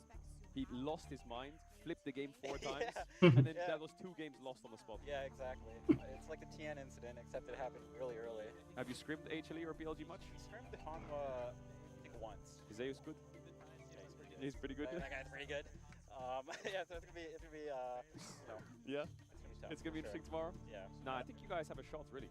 I mean, a lot of people will be like, "Oh, it's gonna be HLE versus BLG final," but you guys were competitive versus BLG as fucking fights. BLG absolutely blasted the shit out of HLE. Yeah. So by you know. So by transitive property, I feel like you do have a chance. Yeah. So let's bring that energy into tomorrow. I need to ask. Inspired was like waving at the end of the game. Dude, Inspired, dude. Okay, Inspired voice comms, both in-game and like Inspired voice comms, Inspired interviews, like it's just all so funny, man. That guy is a treasure trove of like laughs. Like at the end of the game, he was just like, "Hey, hello, G2. Why so quiet now? Wave back to me." I'm like, that guy is crazy. That guy's insane. And then at the very end when he was dancing on who was it? Was it Caps that lived at the end? Somebody lived at the end. At the very end of game 3, and then they were getting and then he like gave Berserker Vision, and then Berserker was ulting them as Caitlyn for the collector guaranteed one shot. He was just like noobs. Oh my god, man, he called G2 noobs. There's no way. It's funny though. It's funny though. Yo, come on. I want a Lion 3-0 tomorrow, and for him to call HLE noobs. Come on, do it. You know you want to, Inspired. You know you want to. Also, how many times do you think he switches out his gun? Like, in a series? I don't think he switches it out in the game. Like, it's hard to tell, right? Because, like, the camera is not always focused on one player specifically. But I feel like there's not a chance for you to, like, switch out the gum. So I feel like, isn't he just, like, chewing on a stale gum for, like, the entire match? Wouldn't that be, like, disgusting? I don't know. I don't know how he does it, but then, obviously, like, every time, like, you see, like, voice comes and whatnot, you can see him chewing on a gum, so yeah, I mean, I don't know. Maybe he just needs that to get focused. Maybe Skewmon needs to take a page out of Inspired's book and start chewing gum too. Maybe then he'll turn into the Western. I was gonna say the Western TN, but maybe you don't want to be TN after this MSI.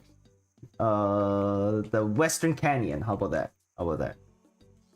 Was it like someone he was saying bye to, or was it like G2 as a whole? G2 as a whole. I mean, okay. I think he really hates G2 because right when the game is ending, he's waving at them on stage. You're like, bye guys, why aren't you saying anything? It's just like, oh my god. He really does not like G2. Dude, wait. You think Inspired wanted to be on G2 and then G2 said no? The rumor completed. You think that's what happened?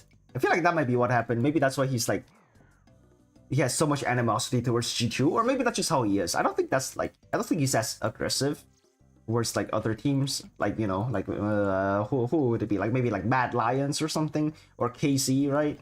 But that's pretty funny. So he's really, I've never seen him this like focused, really not trying to make us in at all. Was he like gassed as fuck today? Like, guys, we need to knock your about. It'll be so funny. No, but was he just like a calm motherfucker? He was calm today. He was. I felt like just excitement from him, and then in game he was mega locked in. Game 3 he was like calling. Yeah, perma-calling, super high energy. Is he like micromanaging? Like, go here, do this, do that. Kinda. Not like extreme degree, but he was just really locked in, and I think it showed. He got third series, and he was really on point. Like, Inspired just speaks his mind. Yeah. He just thinks it and he says it, and it's like he won't think about it afterwards either. It's not like he said it and be like, oh shit, he just says it. Yeah. Is it like that in like reviews and shit as well? It is, and it's definitely hard to get used to. Yeah, it took a while to get used to, I guess. Yeah, now it's just like if he's tilting, I'm just gonna leave him. Yeah. Let him tilt on his own. And then he had some crazy plans. How do you guys plan? If you feel like I'm overstepping, just say so. But like that game, I feel like you guys had pretty good like early plans. Inspired did fucking blue, grump, and ganked bot level 2 on Trundle, and it worked. Is this like spontaneous on the spot, or is it like coaching staff? This is the plan. He just fucking. Yeah, it was just on the spot. He just feels it and just does it. Yeah, I think. Damn. When he's like, okay, He runs the West, I guess. It is what it is. Level 2 gank. So I think that, from my memory, that's how I heard it go down. I wasn't looking, but that's what I heard. The chat saw you got a pack. Are you gonna open it? Don't feel pressured. No. Okay, he's gonna save it. Don't pressure him to open that pack. Actually, I don't know where it went. Did you fucking lose the pack? No, it's in my pocket. Yo, make sure it's not like crumbled and shit. Your corners, PSA 10. Oh, okay. Yeah, make sure it's like. If I pull a good one. Yeah. Otherwise, it's already cooked, bro. You need that. I think it's good. Okay, nice. That pack looks pretty sealed. Yeah. Bro, good luck I'll tomorrow. let you go. Thank you, man. Good luck tomorrow. Thank you. Fight strong, fight hard, don't give up. Hell yeah. W Dokes, chat. W Dokes. All right. Jesus. I mean, Dokla played really good today, too. Jesus, man. He just killed 5 women. Viewer discretion. When he realized he just killed 5 women, viewer discretion is advised. Whole cut? Yeah. Looks pretty fresh. I'm under arrest for homicide? Correct. I'm up. On June 16th, 2023, a Minnesota state trooper spotted a black Cadillac Escalade speeding northbound on Interstate 34. What? By the way, guys, this happened in Minnesota. You can guess who the victims were in Minnesota. At 95 miles per hour in a 55 mile per hour zone. As the SUV weaved recklessly through traffic, the trooper attempted to catch up. Moments later, the driver suddenly cut across multiple lanes and exited the freeway at speeds exceeding 100 miles per hour. Jesus. Bro, that's that. Sorry, I don't know if that was an appropriate sound effect, but that is your trap. He played the vine boom on somebody dying. Nah. That's crazy. At least he's aware of it. Jesus. Traveling, just physics-wise, you're traveling 100 miles an hour from a perpendicular angle of which someone is going cross. Like, that is the inertia. They're just stopping. Like, they're basically stopping suddenly. It's death on impact. It's over. They didn't stand a chance. Seconds later, the Escalade barreled through a red light and slammed into a Honda Civic in a catastrophic collision. Oh, he has the assault rifle there. He fled, by the way. Clear. Please, hands up. Absolute. Dude, listen, I don't care, bro. Death penalty for people who do this. Like, one of my, first of all, side note, animal abusers, death penalty. But people like this who speed because they think they have the wheel, bro, death immediate. Like, you're done. Like, hang him town square, bro.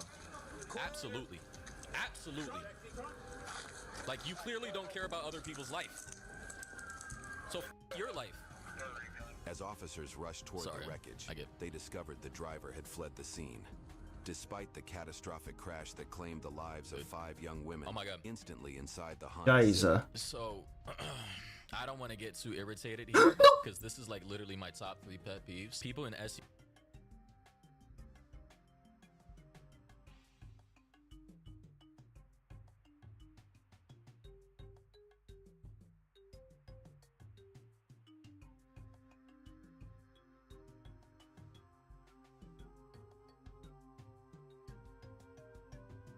That's 30 feet gone. There's no way I just did that.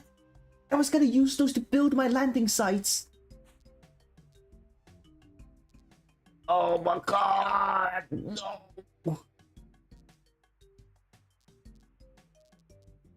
I need 50 of those, man. I need 50 and I sold 30 for nothing. Oh, we're gonna be here for a long time. We're gonna be here for a really long time, guys. We are gonna be doing hunter rumors for the rest of our lives. Shiza, man. There's no way. Okay, so cast story we can prioritize last because the pendant of 8 takes us there pretty much. Like it takes us there, right? Salvager's Overlook is probably the one that we want to build. The most. Camtorum is normally not that bad, but we have a lot of minerals, so we can kind of lower the priority here. Colossal Wyvern is gonna be good for agility training. Alter Fortis is good for hunter, I suppose. Yeah, Salvager's Overlook is definitely the biggest one. Yeah, so it's probably 1, 2, 3, 4, 5, like that. Oh, dude, okay, lesson learned. I'm never making this mistake ever again in my life. But God, that's a pricey mistake to make. Like that is a costly. That's a costly lesson, guys. Oh my God, dude. For an Iron Man, dude, this is disgusting. That's ill. That is ill. Okay, well, what was I gonna do? I was done with Hunter for the day because we've got a lot of ammo. That's what we came here for.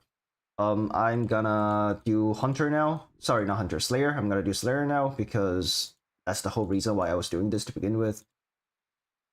I am reeling from that mistake just now, man. That is disgusting. SUVs, I understand. This is why I don't like car-centric societies, again. Number 2, people who have access to SUVs, which are 7,000 plus pounds and more, especially with the things in them, the amount of weight with the speed itself versus a sedan, we would say this right here, you know, young women. These were 5 young women, and they were Muslim, by the way. 19, I heard 18, 17, and the oldest one was 20, man. You know, let me let this play, man. Was nowhere to be found. Let me just let Officers this play, man. quickly secured the area and began searching for the driver as the crash quickly turned into a homicide investigation. This guy pissed me off, by the way. Where?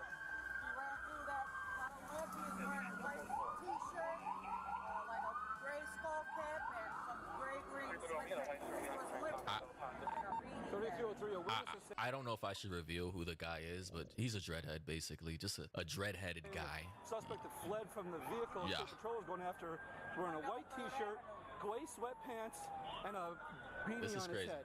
What race? Black. About 16. White shirt, brown Yeah. possibly bleeding behind top of Yeah. coming from bystanders. White shirt, brown pants. Hey, we got a guy behind Taco Bell. Behind Taco Bell. By the way, it's gonna get bizarre when the cops actually find this guy. I saw this too. Sorry, I just sometimes I like watching shit like this. It's bizarre because he was hanging out with 2 girls, and it's just like they were trying to cover for him. But Everybody calm down here, okay? Give me 1 second. What about hair? Height, hair, weight? Hair is short, he got short hair.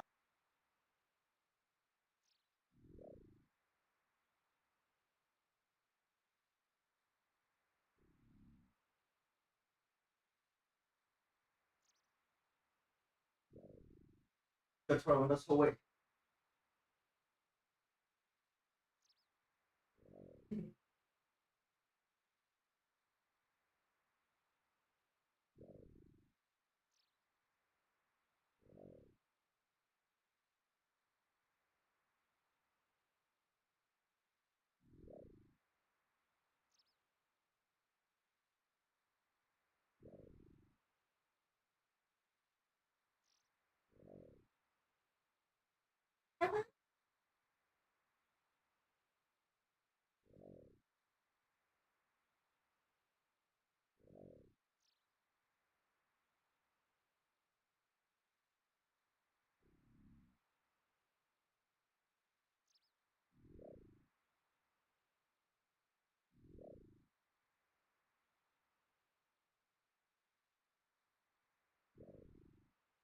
Household.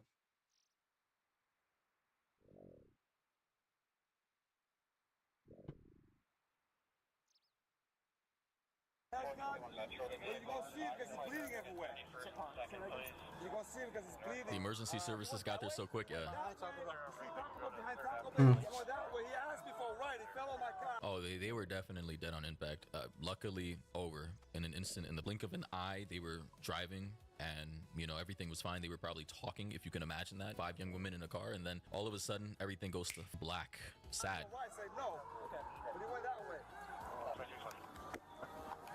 There he is right there. I don't have a menu stop for this. Why are you bleeding? Why are you bleeding? Use your hands. Why are you bleeding? For officers on scene, right now, we're supporting Now, This old. Okay. This an old cut. Old cut? now, what confused me is these people right here, but I'm gonna let it play before I talk. Looks pretty fresh. third and leg locked down, What's your name? and then we need to lock down at second and leg. Stand up. If your squad car is not in one of those 2 places, you can move it, please. Now, I'm bleeding. What I got to do with anything? Yeah, this is an old cut, bro. this is This is dried up blood, bro.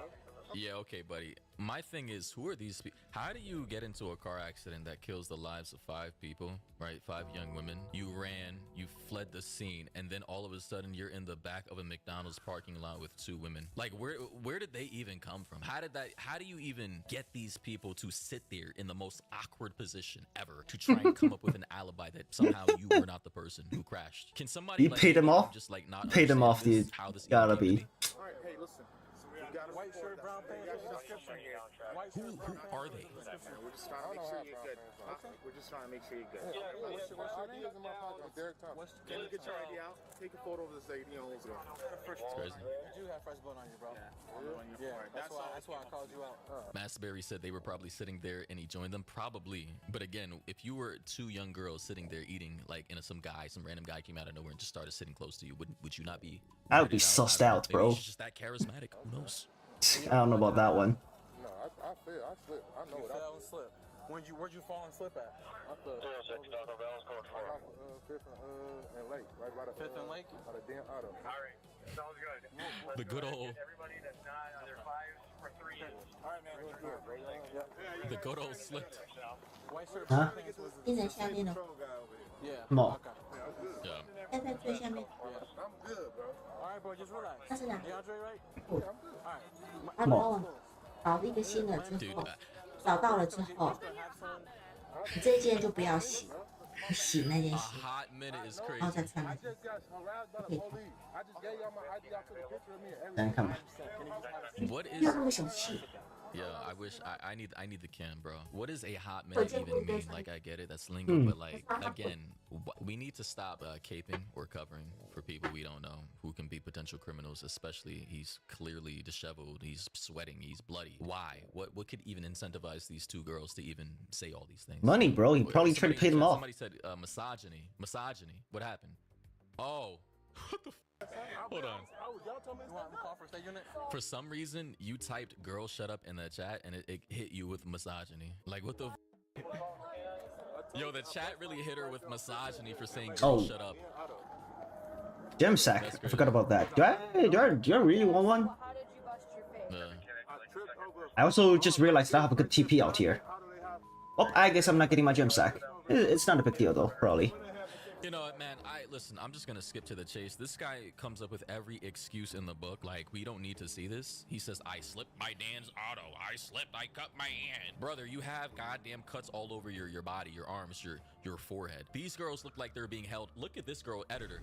Boom. Look at her face. She doesn't even look like she's here. Either on drugs or being held hostage. I'm gonna be honest. Now, let's go to this part right here. She saw fleeing the scene. We have a guy stopped at the Taco Bell that we think that may or may not be right? Someone said an old cut is crazy and is dripping all over. Would you be willing to come look at him? Sure. Okay. 306 to 303. We have an individual. No, it's yo. This isn't the individual that State Patrol is chasing. If they want to come and ID, let's do it real quick. 1371. The K9 was for the suspects who potentially ran through an alley here. All right. We have an indoor perimeter set up before we start doing it. So at this point, they're trying to identify the suspects. They have two possible suspects. This guy who's sitting right here and another one, I believe officers or LEOs in the area have, what do we call it? Not arrested. I forgot the term, but basically within their squad car, essentially. 306, can I get the description of that suspect, please? 5 black male, 6 shoes, honey, with blonde dread, brown pants, white t-shirt. Could have paid them for sure. Yeah, come on, I stand up. For sure. I don't have no blonde dreads. In case you missed it, basically over the walkie-talkie, they said.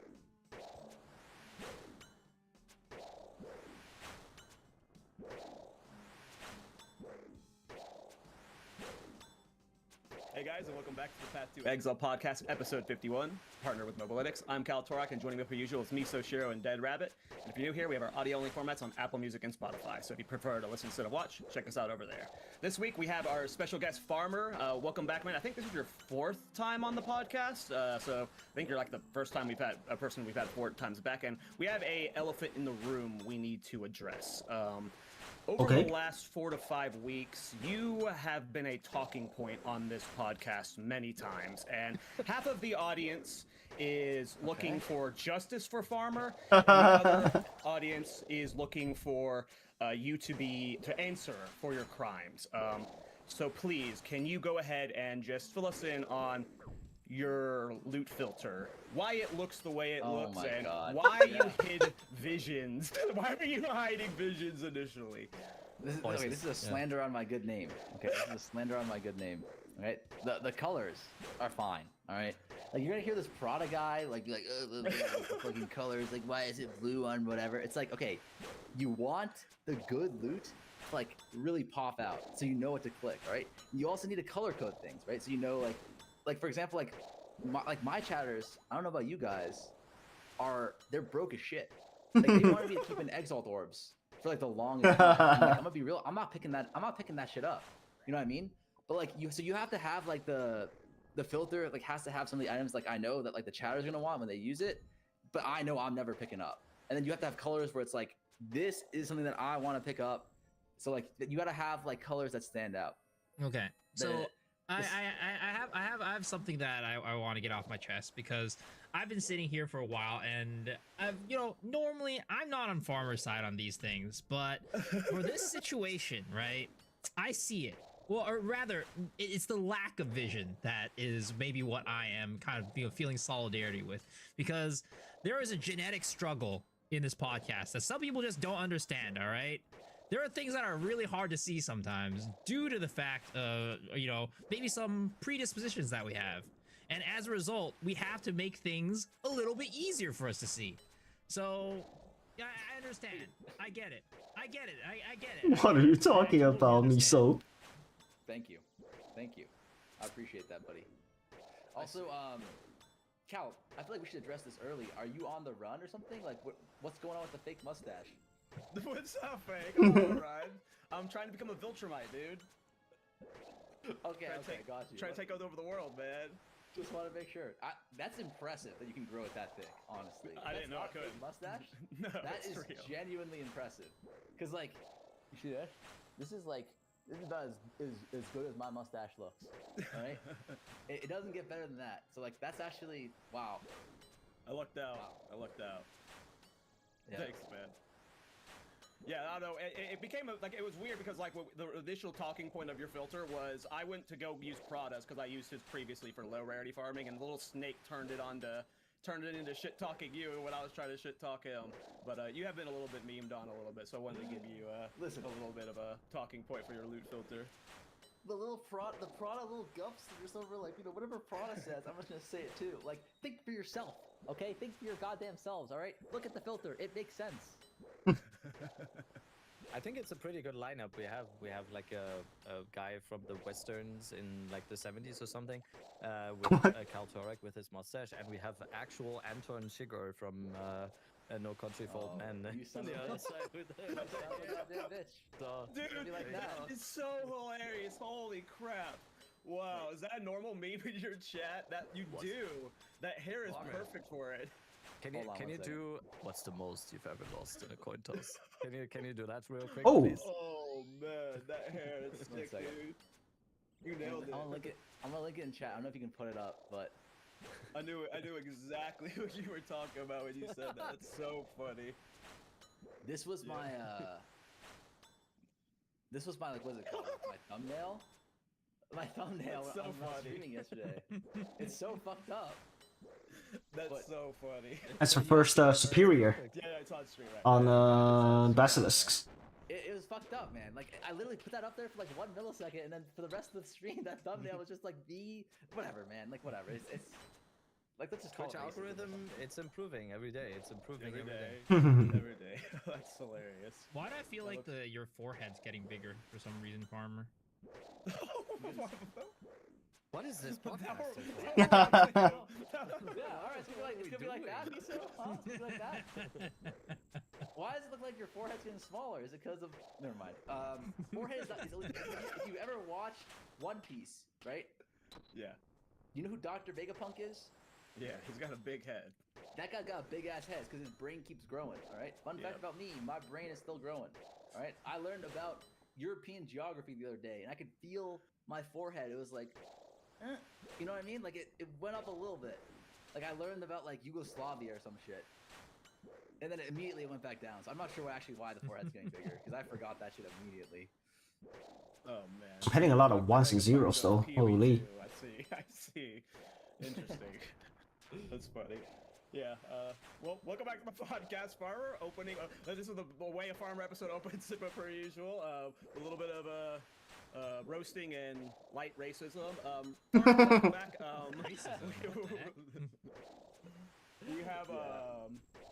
We have been having a hell of a time this league. How have you been enjoying patch 0.5? Oh, it's awesome, man. Yeah, this shit is... They cooked. You know, I think they did a really good job. I'm not sure, actually, you guys will probably know this better than I do about, like, the actual numbers. Like, my general feeling is that the numbers are, like, retention is doing really well. Like, for example, like, with the 0 to mirror thing, I normally will do that around the same time every league, and it'll kind of feel like... Holy. Temple League, I remember the last 2 or 3 days, I was like, fuck, like, I just need to, like, finish this shit, because I do not want to play the game anymore. You know what I mean? It's like, I set up a temple, it gets fucking bricked, or, like, it gets, like, nerfed, and I have to set up a new temple. That's a lot of XP just now. Again, and, like, finally you get it going, but then it's just, like... But we got nothing, though. Divine orbs, so consistent. I don't know, I normally get really burnt out of the leagues, but this league, I was just like, okay, cool, like, Expedition, let's farm that, a little bit of Delhi, you can farm that, Breach, Abyss, you can farm literally anything in this league. And that was really cool, I thought, but I'm not sure numbers wise if that supports it. Do you know the numbers, Miso? I know you like to do those kind of breakdowns. I haven't looked at the numbers at all personally. We still had the peak over the weekend was still 120,000. That's pretty good. Over the Oh last wow, week. that's pretty It was good. Still 100, That's pretty good. 120,000. I have Yeah. no idea what this would be previous leagues, but that sounds really good. Yeah, sounds really good. Especially like, well, lastly we also had kind of like a little bit of a I don't know, a boost because it was winter time, right? Winter break. There's always going to be more people playing during winter break, winter holidays. So the fact that we have this right now, you know, it's probably pretty good. Probably a pretty good sign. Oh wow, yeah. Look, if someone in chat linked the PoE2DB like graph of this, and yeah, it's significantly better than Rise of the Abyss. Oh yeah, but not better than early access. Like, what is this? Is that well, early access had a lot of people, right? We started off with like so many people. It's more about retention percentage rather than like the actual raw number. I think that's the more important number. Yeah, no, that's like, really good. Yeah, so it's like what we started with versus like where we're at right now. I think that is like the more important. Like if you look at percentage, right? It is higher. Oh my god, I'm pausing at 1 second again. That's so cringe. Compared to Fate of the Ball, which was a 26.9. But if we're talking about like numbers, right? Of course. Back to back max hit, okay. Compared to early access, 62.9%.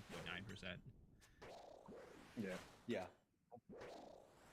Yeah, I mean, at this point in the league, I think this was when we got the, what was the reset league called again? Second Win Private League. Like, at this point in the league, we were all like, oh, we need these reset leagues, and then people were diving the SSF. I mean, the main league, is like, just grinding it has been an absolute blast. It's a lot easier to play this league for 6 months compared to the previous one, for sure. What would you rate this league out of a 10, Farmer? I'd probably give like a 9.5, honestly. Dude, everyone says 9.5. It's so cool. It's like 9.5 everywhere. Yeah. Not quite a 10, but it's like... It's still really good, yeah. You know what I mean? Right. But like it's because like it's just too many things to balance at once, especially so early on. Like maybe a 10 is achievable, like, you know, like 1.2 or something like that. Right? Like after the launch with a few patches under their belt, if they get the crafting like all set and they, you know, fix like some of the pain points for the end game, and like I think it could be a 10. But at this point it's like 9 is like pretty much what you're shooting for, and I think they exceeded what I was expecting. Yeah. And I think it's crazy too, because like the expectations going into this patch were like super high. So the fact that they're exceeding people's expectation is like insane, because we had really high expectations. Yeah, exactly. Yeah, it's crazy. Like, there's still so many farms I haven't done. Like today, I started doing fracture orb farming. I've left up like basically all my corrupted areas and fractured areas just because I've been doing every other farm so far, like city farming and stuff. And fracture orbs are like 15, 16 divs right now. Really? There's oh wow. So many. Yeah, I've not played PoE in like 1 or 2 weeks. It's just been a lot of RuneScape. Because I'm getting second win for RuneScape after the Blood Moon Rises. Currency farms out there, like you mentioned earlier. So let's just talk about that. Like, what are your guys' favorite farms to do right now? Like, before I've been talking about how I've been doing Ritual. I'm finally burnt out on Ritual. 5 weeks of Ritual. I'm a little bit over re-rolling and re-rolling and re-rolling.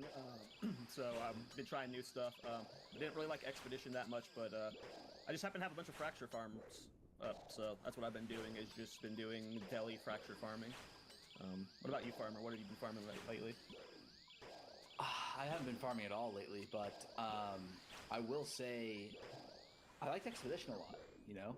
I think normally Expedition is something that's like kind of edge, because it's just opening up chests, right? That's what it was like previous leagues. It was mostly just focusing on, you know, you're getting your currency from chests. But I think this league, they did a good job making it like kind of the hardest content to juice in the game, which I think is unique. But I think, you know, Expedition's a lot of fun because you can get a lot of just like really lucky things. Like you can get locks, mirrors, legacies, sagas, perfect fluxes, right? So much you can get just from the remnants, but then the mobs themselves also drop loot. But the downside is you have to do like a lot of admin stuff. But I've definitely been enjoying Expedition the most. But I don't know. I think they're all pretty solid, truthfully. Like, you know, I think Abyss farm is good because you can drop a lot of divs. I think honestly, like, I think they did a good job. I think they finally figured out that people want to get more tinks. You know what I mean? I feel like they've been fighting that battle for a long time of like, oh, we can't give them too many. But I think they kind of ripped the Band-Aid off and kind of fucked our economy. But at the same time, it's like it's kind of what we wanted. Maybe not as hard as they did it, but I think. Yeah, dude. I think I've dropped maybe a total of 5 divines from PoE 1 from however many leagues I played. I think I played like 2 leagues for a really long time, and then I touched like maybe 3 leagues like semi-casually. I just played until I got to T15 and then I stopped. I have not gotten many raw divine drops in PoE 1. Even in PoE 2, right? I mean, obviously PoE 2, there's gonna be way more divine drops this patch compared to before because they specifically upped that stat for the same game, right? So of course it's gonna be higher divs. But compared to like PoE 1, it just like playing PoE in general, both 1 and 2, like divines are so common now. I get like 1 divine every session just doing maps in the first 2 to 3 maps. And they're not like super juiced either. They're like I can go 6 affixes, corrupted maps pretty much most of the time. Maybe 7 affixes with the Atlas Masters and whatnot. But yeah, like way more divines, and I mean it feels good. And also divines are still like pretty valuable now because people are just burning through divine stacks trying to reroll a Mage Blood, or what else do they reroll? I mean they also use it to reroll like mirror tiered gear and whatnot, right? Of course. So yeah, I mean I like it. I like it. Obviously, exalts and divines are mega inflated now compared to before, but I still feel like the economy is super bricked because of it. So, and it's only gonna get better because they're only gonna add more and more items that you can divine. So there's gonna be more divine sinks in the future. Like I'm sure the shrine belt that they're probably gonna eventually add the shrine belt, and then you're probably gonna be able to divine it. So yeah, it's gonna be a good time. I'm looking forward to the full launch of the game. This is already pretty, like, honestly, if they ship out the current PoE 2 out, barring the bugs, I feel like this is already a complete game, like a fully fledged game. Like this is like better than something like Diablo 4 that's been out for like ages already. And so yeah, I mean yeah, this is pretty close to being done. I mean, obviously it's also gonna get a full release after ExileCon. I think the estimated timeline is around like end of December or something, right? That's like the projected release date or something. So yeah, this is already really close to being a finished product, and then they can just iterate upon it and add more mechanics as time goes on. After they, I feel like the gap between the current 0.5 are we on 5.5 or 5.4? The gap between the current version and the full release is mostly just bug fixes and more classes. If they nail those 2 down, I feel like the launch is gonna go super insane. Because I'm pretty sure this is the original plan, but when they release PoE 2 fully and it leaves early access, I'm pretty sure this game is gonna become free to play. That was like their plan originally. So I'm gonna assume they're gonna stick with it or stick to the plan. So yeah, we'll see how it goes. But if it does become free to play, the week 1 numbers are going to be absolutely insane. Like most of the farms right now are pretty solid, right? Yeah, I wanted to dive into that. That's one of the topics. Is they mentioned that they buffed the divine drop this rate, and was it the Gazzy interview where they said they were like, we think it's a stupid reason to do it, and they were like, do you want to say it? And he's like, yeah, I'll say it. We're doing it because Temple dropped so many divines, and now people are getting less divines, so they're going to be salty about that. So we increased the drop rate so they're not salty. That was like literally, it was just purely for the psychological effect for it, and I think it's only had a positive impact on the game. I'm having everything makes currency now because of this change, it feels like, because there's always, no matter what you're doing, a base tink per hour that you're getting from like raw divines now, and Yeah. I found that very enjoyable. Have you noticed like a very dramatic change in how you're approaching your farms because of this divine increase? I don't think I so. think, like, economically speaking, like there is very much like a trickle up effect or a trickle down effect, right? Because it's like right now, like what is it like? Whittles are like 12 or 13 div, and like prefix annuls are like 16 div or some shit, right? So That's it's a like, lot. Holy. yeah, you like omens. You might not be making as much div per hour as omens, but then like what ends up happening is people stop farming ritual, right? So then like the omen prices go up, and then it's like, oh, omen prices are higher. Now it's like really competitive again. So it feels like people are getting like, if you have this just like flat across the board increase in like divine drops, it will kind of go into the other like parts of the economy. So then like all the other, I think, like farms can like keep up with that to a certain degree. It should be balanced around that. I think the only difference is like now it's like, you know, of course like the economy is a little bit more inflated, but at the same time it feels, I think, like maybe like it's too many tinks right now. But I think before, like they were so conservative with the tinks, right? It was like, I think like, was it before Temple or maybe 0.3? It was like you were farming for like, you were searching for a triple tower setup for like hours in order to get 20 div an hour. You know what I mean? And it was like, you were starving out there for a tink, man. Like tinks, of course, they felt like a lot more meaningful, but still, it felt kind of like it was too conservative. And now I think maybe it's like a little bit too heavy-handed with the tinks. Like I think there's a middle ground there still that can be reached, but I think they clearly have shown that like the players want more tinks than like 5 an hour or some shit like that, right? I feel like kinda that it's very obvious that it's close to it's all very inflationary, but overall what the problem was, I think, about last league, when it was the same level of inflation or even more the same feeling of inflation, it was all like based around one activity in the game, and now it's much more spread out. And overall, the stuff that we're doing right now, where you get the amount that we're getting, it seems like it's respecting your time a little bit more, because it's so easy to get to that point. You don't really have to jump through too many hoops to get to that point, to have this amount of tinkage or whatever.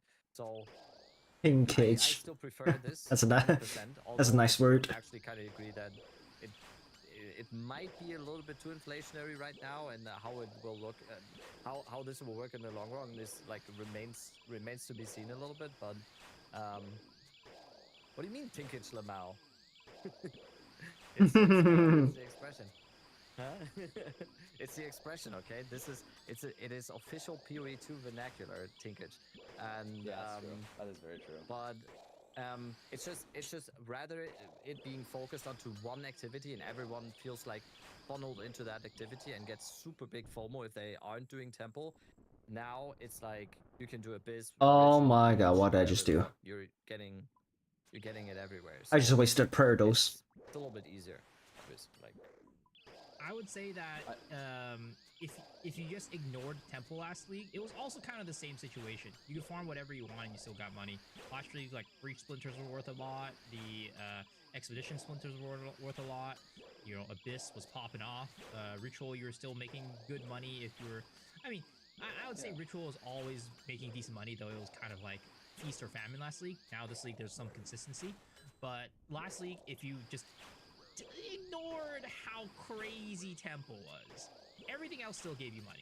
It just wasn't nearly at the level as Temple. So I would say that this league is very similar to that. And that's last league I talked about it too, about how it felt like you could kind of farm anything and still make money, and that's why a lot of people really liked it. And I think this league is the same.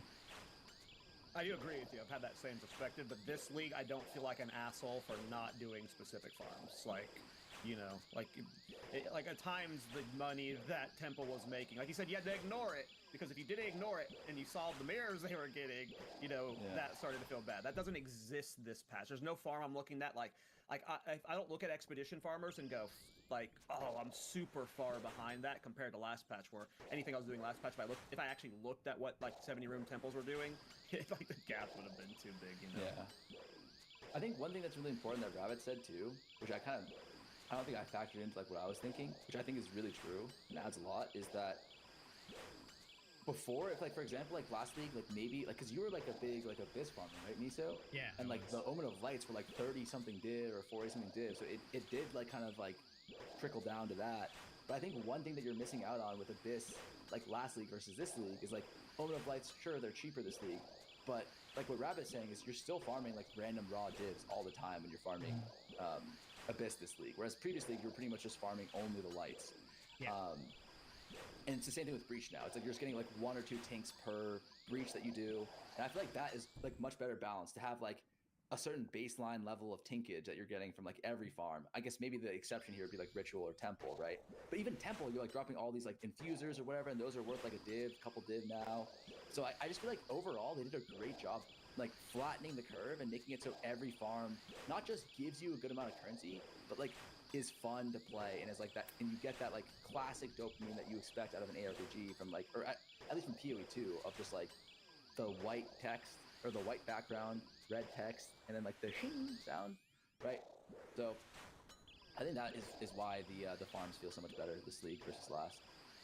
But would we all think that it needs to be squished down a little bit now? Because they kind of said 2.5 or something, 2.5 more divine drops, like X 2.5 or something. I don't know. I don't know how other people are feeling, but of course, from like the perspective of the 12 hours a day sweaty streamer guy, it's like it kind of feels a little bit watered down because I don't get hyped that much anymore. But I honestly don't know. I don't feel like I can. You don't I do can speak yourself from an any honest favors position here. when you say stuff like that. No, that's what I'm saying. I don't think I can speak from a position here where I'm like where anyone should listen to me, and that's why I'm asking. I don't know. So I would just like to hear from other people what they think. Is it like a little bit too much? And do you think it would hurt the game if they kind of put it down to maybe 1.5 more divine drops on average or something? I don't know. I actually don't think it matters. Because if there are more divines in the market, it will simply mean that the items cost more divines because there's more supply, right? There's more supply, so divines value is gonna depreciate. So you just gotta be paying more divines per item. It doesn't matter. Eventually, the market's gonna balance out. Like it's not a take at all. It's just me actually just asking the question what other people think. I agree with that 100%. I mean, I was kind of alluding to that earlier. I think it's a little bit too high right now, you know? Like, you know, because it's like, games like this are always powerful. Everything is so, has just a zero afterwards.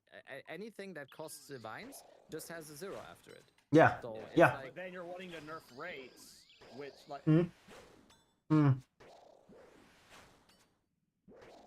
有什么？不用吧。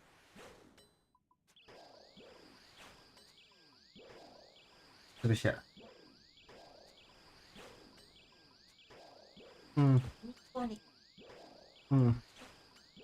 这旁。对呀。别再去气他，要把菜。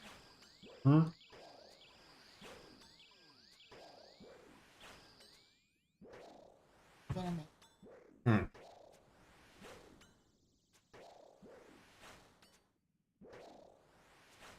？Yeah.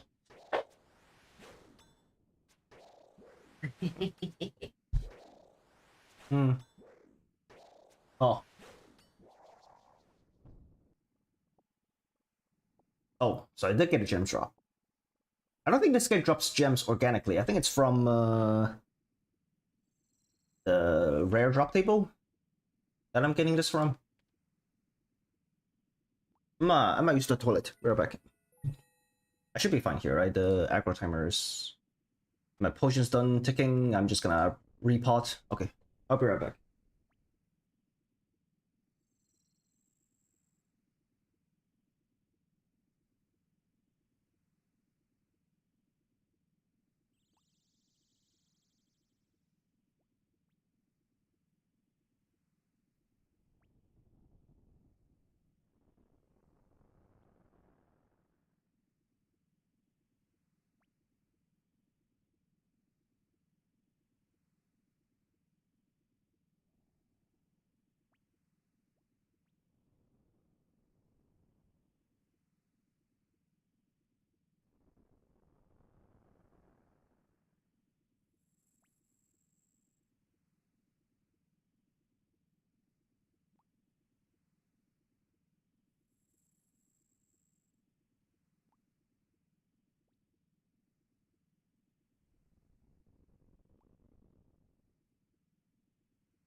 Okay.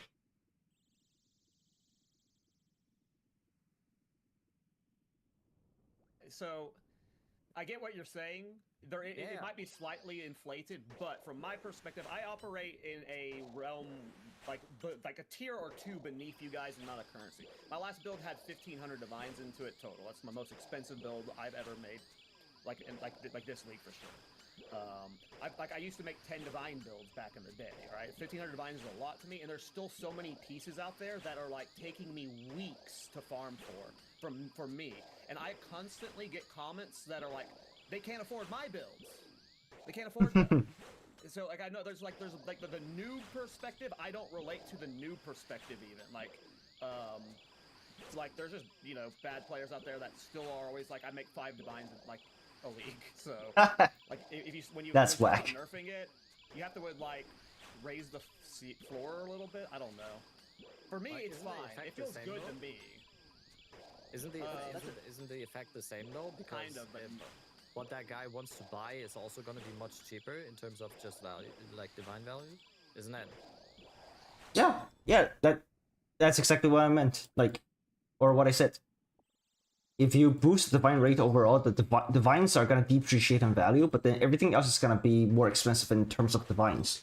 It's just gonna cost more divines to buy anything. So it doesn't matter. So if anything, like GGG could just keep the rates that they have right now. It feels good to get like raw divines here and there. The market will self-adjust, right? Because hater or not, like RMT, like real world trading cunts are in the game, and they will try to manipulate the market, right? So they can make money, right? So they'll find out a way, and then the market will self-adjust based on high end players and whatnot. What's gonna happen? Well, the noobs are always gonna come. Yeah, that's true too. That's true. Plenty of people. Like you were asking for the other perspectives. I get comments all the time that people can't afford my build, and there are stuff that I still can't afford. So like, it's not trivialized for me. You guys make insane currency though. I don't. What is your perspective, Miso? I mean, the thing is, right? I think both are true. I think that there is a level of it just. Like right now, right? The divines are way more inflated compared to last league. Yep. I don't know why last league. I don't remember. I still do think last league we probably had a divine to mirror ratio. I think it was still lower compared to the last league, but definitely compared to 0.3, right? It's like Rocky Auto is like a good like balancing point. I think Rocky Auto was like 200 plus this time last league, and this league it's like 150. Yeah. Either way, the thing is like it is true that the more divs that drop, that just means things are just going to cost more, right? So that person it's common. It's basically microeconomics stuff. But at the same time, there is the other side of it where you at least just kind of feel nice that divs are dropping, right? There is just that intangible, like, hey, I'm actually dropping tanks, which is what people get the dopamine from, right? So it's like, yeah, you can reduce it, which I personally wouldn't mind all that much. I don't like. I'm the person that just kind of adapts, right? I think the game is just fun to play because I like killing mobs, whether there's tinks or not. But I think that the average person they're seeing more divs and they're just having more fun because of it. They might not be able to buy that item still, but they're at least having more fun, seeing more divs drop and being like, hey, I'm actually getting stuff. Yeah, that's exactly why I'm asking, because I can only say again, my opinion doesn't matter here. It's like it's super stupid for me as someone who played the game for like 700 hours now in this league or something to actually weigh in on these topics. That's why I'm asking. Like it wasn't a take or anything. So when you guys say, I think wait, I cut off Farmer for the second time now. Sorry, you need to. No, it's all right. I was just gonna say, I think you're really stupid too, Rabbit. So we agree. No, I actually agree with Farmer, man. Actually, Rabbit. Like I think you are on the same side on this. I think there is kind of like an art. So like what we're talking about is like kind of like an economic thing in a way, right? Because it's like, how is this inflation actually affecting like your actual economic purchasing power, right? Because we're not in a situation where there's 2.5x the amount of divine orbs, so then you actually lose like it's not like everything is 2.5 times more expensive, right? There's like a real inflation value that's a little bit like lower than that. I think right now we're kind of in a situation where it's a lot easier this league to get currency at the higher ends, and I would say arguably it's harder to get currency at the lower ends now. The lower ends not being like budget, like for example, like you can still farm. I found multiple farms are like 70 plus div an hour that require like a 2 div build, right? But I mean more at the low ends of like people who don't even use YouTube, right, to find their strategies or like to find their builds. They are like who've never been on Twitch before to look. Is that my first herb? This trip?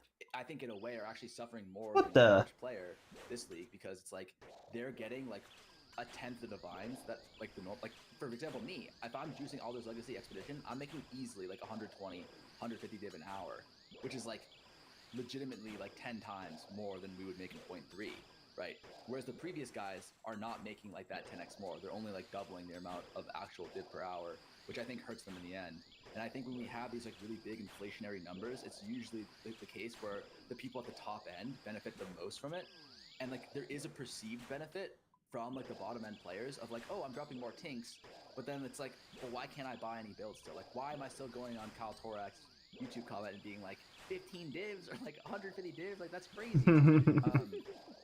Well, it's because it's like now all the items that you need for your build are like a little bit more expensive, and it's like if you're not reaching the same amount of like inflationary pressure that like the items are putting onto you, then like I think Basically, if you're not efficient, even with a 2.5 times like drop rate buff, you're still not gonna be able to afford anything. It's like just because there's inflation doesn't mean you're gonna be rich, right? If you can't make money to begin with, you're gonna be poor no matter how the economy self-adjusts. So yeah, that's why it doesn't really matter. The people who are poor are gonna stay poor, like because they're poor for a reason, right? Because their builds are bad, they're not efficient, whatever, right? So yeah, the vine drop rate is really a non-issue. Like it's not a real thing. It just makes people feel better or worse whenever they go on like a hot or dry streak. I think you're gonna actually be in like a worse situation.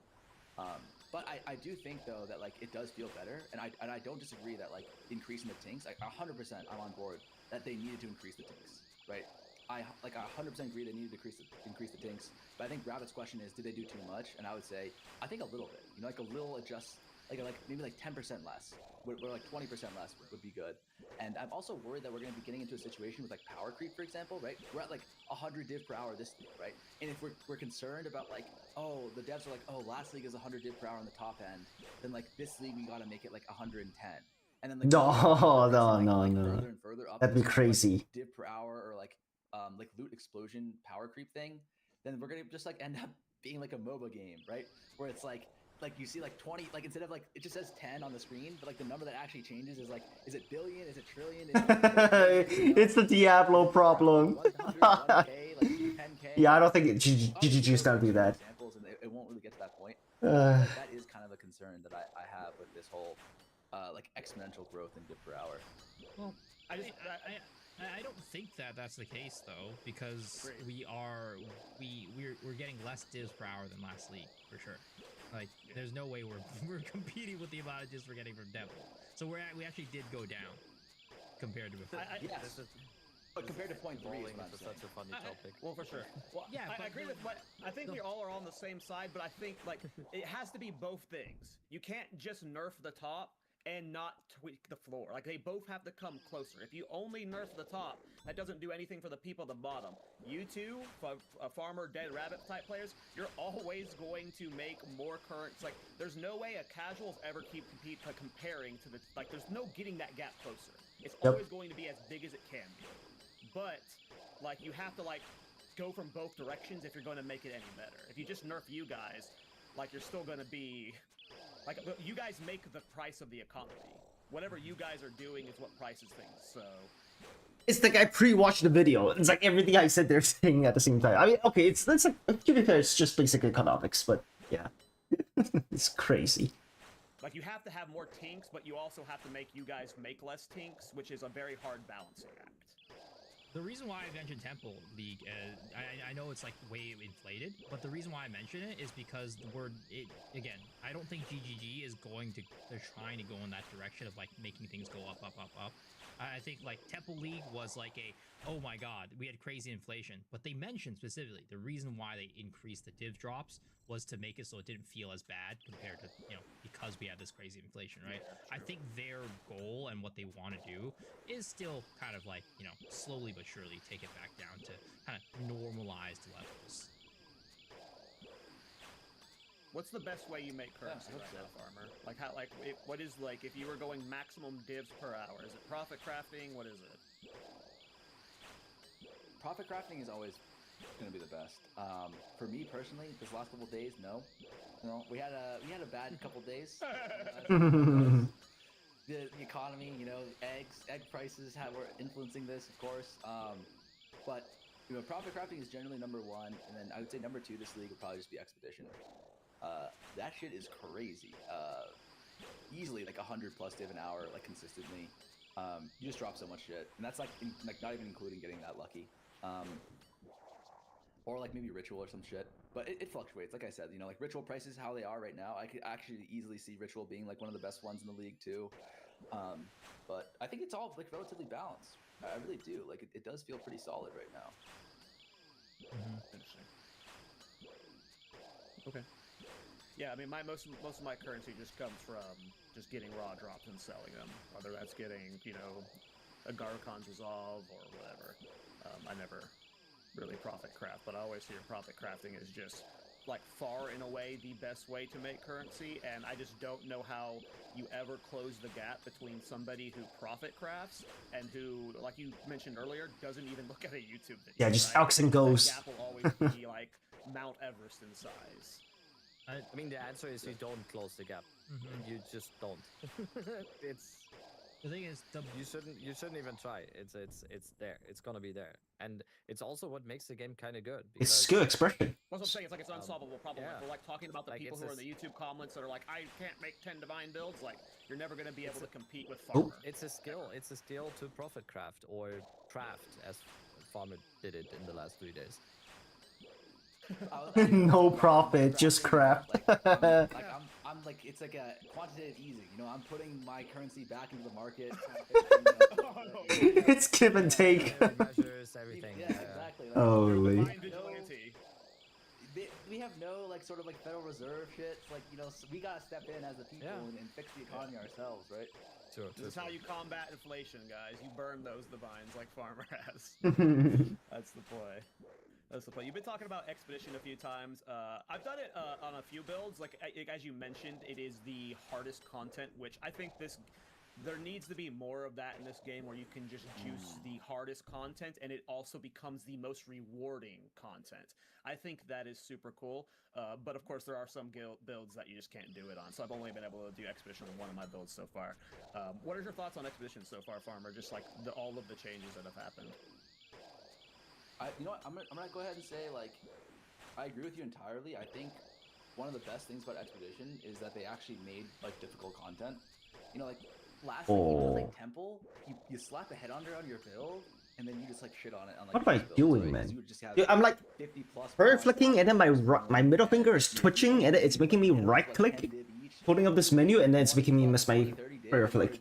Dude, This league, do I need to get my hand checked? Expedition mobs, there are certain combinations of like. It's getting cooked, guys. I'm getting too old. Which would make them like. My body's not behaving the way I wanted to. I had a setup where it was the rare monster spawns minions, and the minions revive, and the rare monster can't take damage until the minions are dead, but the minions are constantly reviving, and they all had like 20 modifiers each. And I got Bub Gun in. He had like his 10-meter build. One-shotted by the white mobs that the rare monster spawned. You know. And that is like, that kind of sucks. I saw that. I saw that. Okay, your Clip that he's talking about. But I think that is like the peak of the example I'm trying to give of like overall Expedition had like a much higher expectation, like a barrier to entry. And I think it's really cool to have that. I think there's obviously that's a double-edged sword, because it's like if only the top tier players can farm this, then it's like it spreads the gap in the economy again from like the sweaty nerds and then like the normal players. But I think it would be cool to have more farms in the game that are like Expedition right now. Like, let's just say it's 100 div an hour, and like Omen of Light or Omen farming, like on a high budget, is like 80 div an hour. Well, it's like only like 20% better than Omen of Lights, but it's like 300% harder, right? Right. So I think like that kind of economic setting actually makes sense, and makes it so like the farms, you can have like this giga max juice, incredibly difficult. You have to have like giga investment into your build, content without it just completely destroying the economy, right? And I'm in 100% agreement with you because like I feel like there needs to be more content in the game that's like really hard if you want it to be. You know, like I don't think they should that was the problem with 200% deli was I think the issue was like you'd accidentally get 200% deli on your map and then you were just fucked. And like if you're like a new player, you have no clue how deli works. You're like, huh, like 200% deli map, I'm just gonna run it. And like you're running a white map and you're just like getting absolutely slapped down by monsters. That's terrible, right? But I think if you can opt into like incredibly difficult content, I think it makes the game better. At the end, it gives you something to keep kind of pushing towards. Mosquito. That's why Delve is my favorite PoE1 mechanic, because it has that opt-in difficulty where you can just go deeper. And if your build can go deeper, you get more divines per hour the deeper you go. Yeah, that's why I like the Expedition right now. What are your guys' thoughts? I mean, Rabbit, you started playing Expedition today. I know you were a little bit more frustrated with it because there's a lot going on with it. I mean, that's on me though. That's on me. Which is kind of a crazy thing that 5 weeks into the league I just started doing Expedition, and I don't feel like I didn't only start Expedition today because it's so bad or whatever. I don't think it's bad at all. Just couldn't get to it. So much other stuff to do. Yeah. This league is absolutely insane. Ritual was so much fun. Even Temple was super good this league. I just didn't get around to it, and I'm just very stupid, and I just like this whole mountain in front of me that seemed to be Expedition. When I watched like a little bit of the videos that Farmer did, or Gazi, or Fob, or whatever, I just after 30 seconds my brain was just overloaded. I just went back to Breach and turned off the brain and just farmed some Hive Blood and go.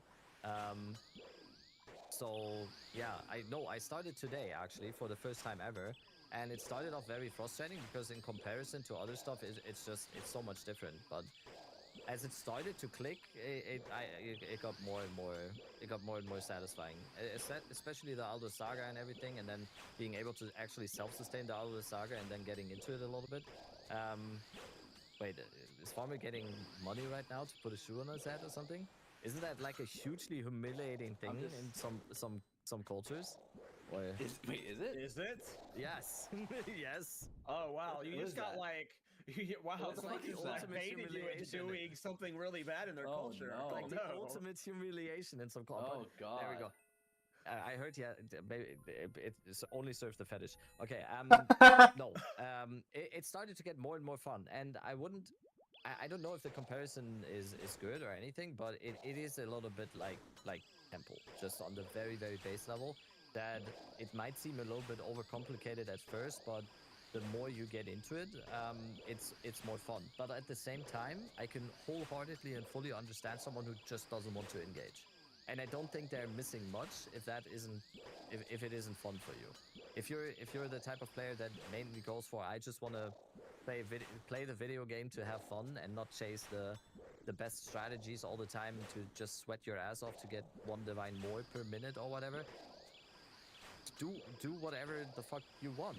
Like it literally doesn't matter. So I fully understand the person that doesn't care for Expedition and just doesn't want to do it, and I absolutely understand the person that actually takes the effort to get into it, to learn the juicing or whatever, and learn like all the processing and go for it. Like, and I'm just at the start still. I did 2 Elder Sagas so far, and got incredibly unlucky on the one that had only +7s. So no, I'm probably gonna do more. I'm probably gonna do more. It seems very fun. It's just a very different gameplay loop. I was told to ask you about opulent runes and your feelings on them. Apparently, you just like one of the runes a lot. It might not be that one. No, it was just because I got like when there's like 1,000 people in your stream and you're doing something that you as a streamer have no fucking clue about. It is actual hell on earth to do that activity. Imagine having, I don't know, I'm not gonna go graphic here, but it is actual hell on earth because there's people just yelling at you from the top of their lungs. Then there's like 50% of people that just don't know what the fuck they are talking about, but still act like they do. Then you have 25% of people that are just rage baiting, and then you have like 15% of people that just lol all the time and just haha, streamer doesn't know. And then there's 5% who actually try to be helpful, and those people get yelled at because I can't differentiate between the different parties. It's like. And then there's the 1% that's me that doesn't actually understand what's going on and rage baits you, accidentally rage baits you into this. Exactly. So it was, let's just say it was a very interesting stream I had today, but I had fun. It was very fun. So there was one instance where someone just let me know, like, you have to always get the opulence rune first, and I did, but I kept double checking because I kept getting one guide by one person who said you didn't take the X whatever rune. Wait, Sushi, wait! Yeah. I actually did a counter today on my stream. There was 2,437 waits on my channel today, in my chat room. in a 7.5 hour stream. I'm not kidding. That's crazy. It was just That's so funny. Sushi, wait! The opulence rune! Yeah. That's I know how much Farmer just felt what I said. No, every it's not like, it's just the comments that are like, you do know you're supposed to get opulent runes, right? Like, it's those ones that are like, all right, dick, you can be helpful without saying it that way. Those are the ones that at the 50th time, it's what you know gets Rabbit like this. It could be a lot. What about you, Miso? Were you aware of opulent runes? I don't really enjoy like, so for me, right? Expedition, I know that it's really good. It's just like, you know, Rabbit and Farmer saying, like, it's really good, right? But for me, I just don't really enjoy the gameplay loop of Expedition. Fair. I get it with, like, the difficulty of the content and whatever. It's the same with me at Tempo. I don't like Tempo. I don't like the gameplay loop of, I need to set this up for, like, 10-15 minutes before I can actually kill monsters. I don't. I actually don't like Expedition that much either, but yeah. Probably my two least favorite mechanics right now in the game, aside from Sekima and Ultimatum. Those two are disgusting. They should not be in the game. They need to be reworked.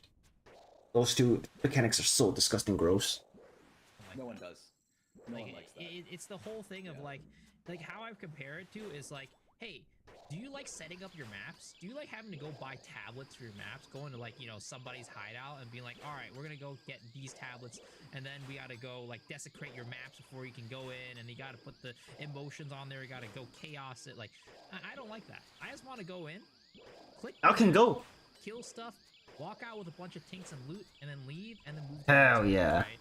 I don't want to have to go and be like, okay, well, oh my god, there's this rune over here. That means that if I click this explosion over here and I do it from here to there, that's gonna multiply the loot from there to there, and then I'm gonna go here and it's like, oh wait, shoot, my explosion isn't big enough to connect the both of these. Now I gotta go redo the entire chain from the beginning because this means that I need to take a different route to go and get to this rune. Like, to me, that whole gameplay loop is just not super fun. I want to be able to just go in. I want to be able to kill stuff. I want to walk out with loot. So that's why I don't really do Expedition. But I get the fun of it. It's going to be a situation where some people are going to like it, some people aren't going to like it. Yeah. I chase fun per hour rather than div per hour. Insane, right? Insane. So based. Everything he just said resonates so hard with me. I hated Expedition before, and I think it's just absolute dog shit now. I cannot stand doing it. It is just... I go the route that I walk first. I won't ever rewind. I won't ever reroute. Based. From point A to point B, I'm done at point B. Like, when I run out of explosions, that's it. And it's not a great farm when you do it that way. But yeah, I don't know. I hated Expedition before, and it's even more reading now. It literally, like, if you want to optimize it, you have to, like, do the right. Like, I saw Rabbit playing it once, and he's like, well, no, this one, like, he was like, initially like, okay, this is my last one, I'm planning around this way, and he's like, oh, wait, this one needs to be my last one, let me reroute this way, and then he gets to the end, he's like, oh, well, no, this one's my last one. It's like, no, you can go fuck yourself, I'm gonna go farm Abyss. Right. I mean, I think it's important to note that I think even people who farm Expedition don't really like that part of the mechanic. That's good to know, then. Yeah, I don't think anyone I mean, maybe someone in chat could say that they do. I mean, never mind. You can't ask these. You can't. Ask these Somebody's gonna say they like it. Yeah. Like, I love Expedition. I love it. What have you been farming? I've been doing Ritual. It's like, okay, shut up. I think you'd be hard pressed to find someone who actually enjoys like, oh, like I love like min-maxing my remnants so that like I can get an extra like 2 div if I go this one first, that one first, and then reset everything. Like Hell nah. Hell I nah. think it's bad game design. I think I know what they're going for. They want it to be Like, it's cool if you do it like for the first time, and you're like, oh my god, I can juice it this much. Oh, okay, that's pretty cool. Oh, that's a lot of loot, you know. It's cool the first time, and then after that, it just becomes tedious. It's like, why would I do that when I can just out can go and blast Breach or Abyss, right? Even Ritual, right? Even Ritual is a lot simpler in comparison. I mean, maybe some people do actually enjoy that gameplay loop. I don't know. Like, I could see more people enjoying something like Light, like the tower defense mode in PoE1 than Expedition. Even in PoE1, Expedition is just complete ass. I don't like Expedition at all. A little bit more like I mean, they love the whole like. Still better than Incursion though. Thing, right? So, I think what they could easily do to fix that would just be like make it so your remnants, the explosions are bigger, and like you can like the chains are longer. You know what I mean? Like there's no reason that like you have like 15 things, and it's like, well, the way some maps are set up, it's like you're only gonna hit like 5 remnants. You know what I mean? It's like the maps, some of them are fucking massive. So it really feels like you're just giving up a lot and having to like reroute and like reset up. It's just not necessary. Maybe like another thing they could do is they could just give you a menu of like, you know, like all of the like possible things, and you could just like without having to like have to walk across all the map, and you can kind of set up your chain beforehand without having to do all this like bullshit exploration that takes forever. But I agree, it's too tedious right now. The change that I was talking about on my stream was, I don't know if they would ever go this direction, but you go some more like a temple direction where you place the expedition areas are preset, and some of them are pre-templated, but you get like 6 of them that you get to choose where they go. That's like you have like on the right where you have your rooms for temple, you have 5 expeditions that you can place, and it's like you get to choose where those go. That's like a direction that I would like to see it go, where you actually get some influence on where some of them end up, but I don't think that's what they want with Expedition. I'm sorry, someone in chat has a really good point. He says, I have a question. Why the fuck are there travel maps in my logbook? And I agree with that. Apparently, too. Like, I feel like I asked the same question. Apparently for logbook sustain. Sorry, I keep cutting fodder out in this podcast. No, I was done. Go ahead. No, that was it. Just apparently for logbook sustain. And what's funny is what. That's what people always say. Is like I always say, how do I get logbooks? I never see much drop. And it's like, are you supposed to do them in normal maps? No, one of the reasons I don't like farming Expedition is because when I want to do Expedition, I want to do the big ones that are like the fun multi-runes that are big hard fights. And sometimes like I have to do 4 travel maps to get to one. And I don't want to do that right now. You know, I really do dislike the travel maps. And in the meantime, you're juggling the tablets the whole time. And maps. You have like specific maps. You have like specific maps that you're running for the actual grand expeditions, and then you have another map to run the actual juicy grand expeditions, and then I'm juggling the tablets for the travel maps. Yeah, you have 3 tablet sets that you need for all of your. We need loadouts so bad. We need tablet. And then it lags every time because on Expedition everything lags for some reason on the map. And every time you want to change the tablet, it takes like 1.5 seconds to get one tablet out to get the tablet in. And then you need to cycle the rumors to actually see how many rumors are on the thing. It's just no. Okay. Dude, I felt like I was rumor cycle, dude. That's I hate the rumor cycling, dude. It's so lame. I mean, I get you have to do it, but it's just like when I learned about it, he was like, I was like, I don't see any good logbooks. Right? He's like, and someone was literally like, pick it up and put it down in your inventory. I was like, huh? He's like, just pick it up and put it down in your inventory. It re-rolls what's there sometimes. It's like, what do you mean it re-rolls? It's like, it's not re-rolling it. There's hidden ones there, and it'll re-show. I think I learned this from one of your videos, Farmer. And I was like, I don't believe it. And then he linked me your short, and I was like, what the hell? That's real? It's so crazy. It's really lame. It feels like a bug. Really weird tech. What are your thoughts on Miso? I mean, I guess, did you ever get caught up in the winds with that stuff? I guess it doesn't sound like it. I just didn't bother to do You it. just couldn't be bothered. Anything that just is so much effort, I'm just like, yeah, no, I'm turning off completely. We're going somewhere else. We're doing something else right now. Yeah. Yeah. I watched you talk do it, but that's about it. We should also mention the reason why Expedition as it is right now is not a problem or anything at all. What was that? Why was it? Just stretching. Okay. The reason why it's not like a problem at all. Collection log slots completed. Oh my god, I got you baited, bro. It's the Mystic Hat. I thought I got the jaws, man. Oh my god, you baited. You got me, game. You got me. You got me good. Alright, well, that's a collection log. Razor. About the gameplay loop of Expedition is not a problem at all because there's so much other stuff to do. It doesn't take away anything from this update or anything. Expedition is completely fine, even though you're someone that doesn't want to do it. Just don't do it. There's a shit ton of other stuff that you can do. So it's whatever. It's not like, even though we're complaining right now, it's like, no, it's not that deep. Absolutely. Not that deep.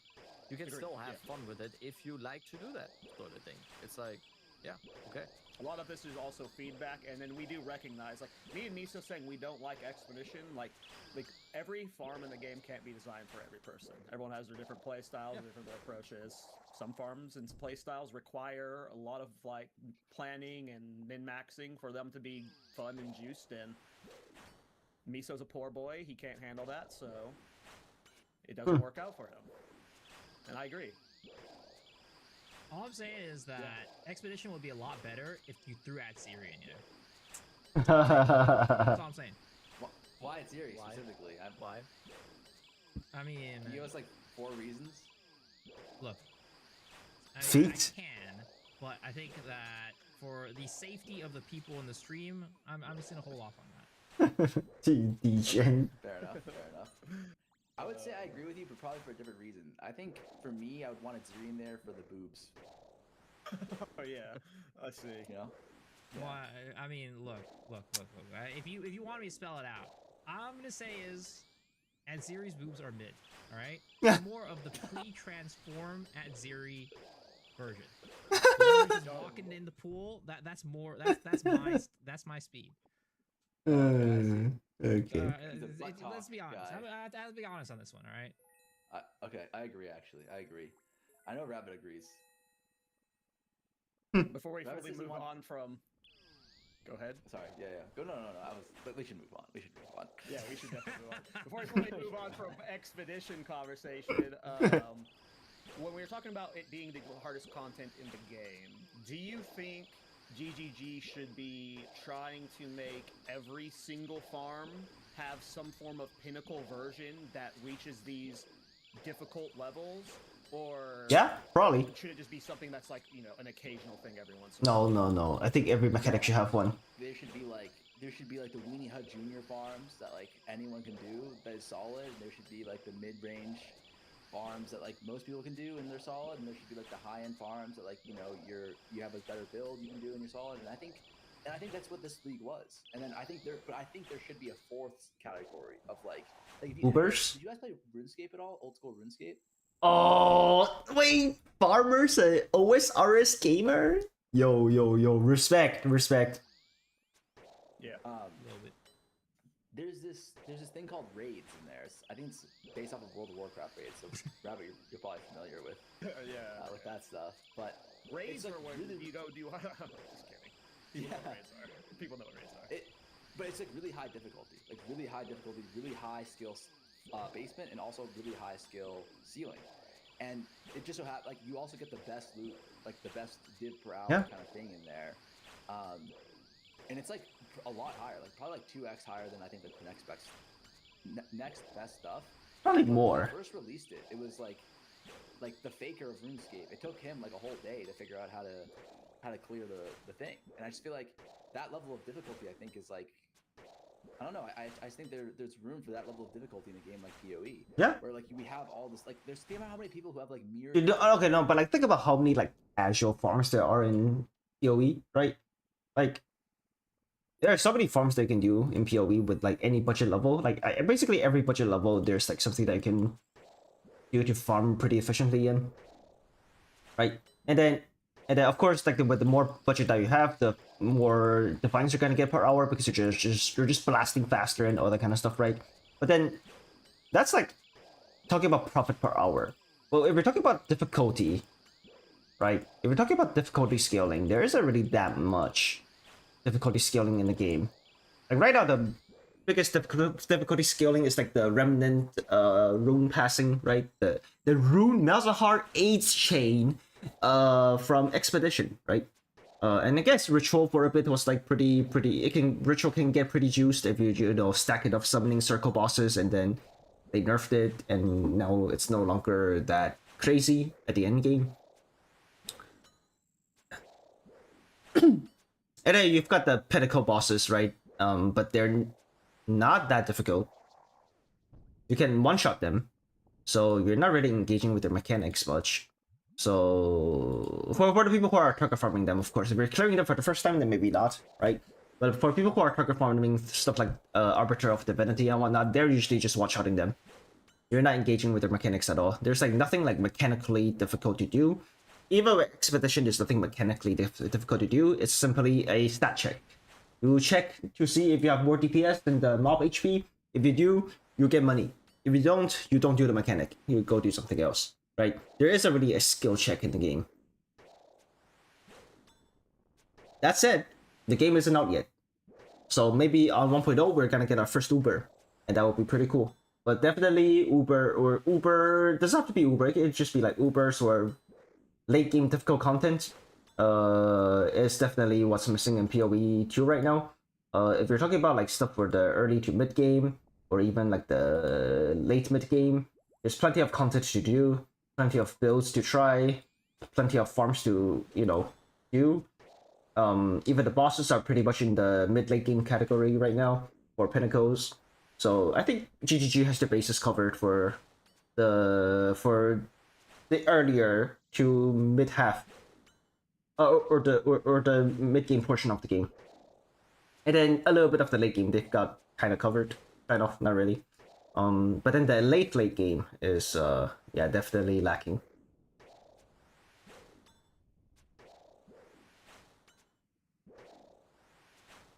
Obviously, I expect that to change, right? They're eventually gonna roll out Ubers. It is what it is. But right now, that's probably the next thing that I want to work on, right? The most important thing right now is stability and bug fixes. And then the next thing is additional classes. I'm gonna assume that the campaign is all done, or mostly done, and that'll be ready for 1.0. On the subject of campaign, narratively, all the League mechanics have a decent narrative or like a story going on. That also acts as the mechanics tutorial, so I think they've done pretty good with the story. I wonder which one I like the most. I think Delirium might be my favorite story-wise. And then Ritual is also pretty good. It's kind of crazy how like the Ritual boss is like the reason why we have Delirium, right? Because the Boldak messed with the kid or the Raven, or whatever, the Raven Trickster, and the Raven Trickster became the Delirium boss. So yeah, it's pretty cool that the Ritual boss is like that big of a force to be reckoned with in the lore. I thought the Ritual ended with the King of the Mist. I'm not gonna lie. That's also because I didn't engage with Ritual much in PoE 1, because I feel like PoE 1's Ritual gets juiced harder than PoE 2. Or maybe I'm just playing better builds in PoE 2 or something. But I feel like Ritual in PoE 1 is way rippier. And the Ritual skills actually do way more damage in PoE 1. So, I don't know. Maybe skill issue. I don't know. Gear, and like sure it's like dubious how they acquire, you know, such like expensive items with like a lack of like basic game knowledge. But at the same time, it's like no, hold on here. Wait a second, that sounded a little sus right there. Like for me personally, right? Like once I start getting like kind of rich in the game, I'm like, okay, like that's when I start like losing interest. It's like, well, what am I building towards? You know what I mean? But if there actually was content that like you were building towards, I think that would add like a whole layer of the game. But again, I guess I can see how it's not super prioritized just because like how many players are actually able to, you know, afford that stuff, right? So it's like, but it's just something that I think that they should add more of, right? Like I think Expedition is a good showcase of this for PoE, where it's like this is like the content that like, let's be honest, it kind of sucks. Like it's not fun to do, and it's also like incredibly difficult and really rippy. And you need to have a bunch of different like defensive layers in place, right? Like you need to have something like, because all ailments are reflected onto you by one of the mobs. You know, like you're getting stunned, you're getting everything. Like so you need to have your gear be like pretty solid defensively and offensively, right? It's only like 20% more div per hour than like the next best thing. So I feel like that kind of balance is good, where it's like, okay, we have something for the Giga Sweats to do and farm, and like for people who really want to push their build, and it's not like game breaking, where like if you're not like Miso, like if you don't farm that shit, you don't feel bad, or Cal, right? It's not even like last league where it's like, oh, I can do this other stuff, but I'll feel a little bit bad. It's like you can just never look at Expedition ever and just be like, I'm having a great time this league. I don't give a fuck. It's like 20% gives a fuck, right? So I think that is something that I hope that they strive for in future leagues. I think that Yeah, maybe if they make like, because every league is gonna have its own main mechanic, right?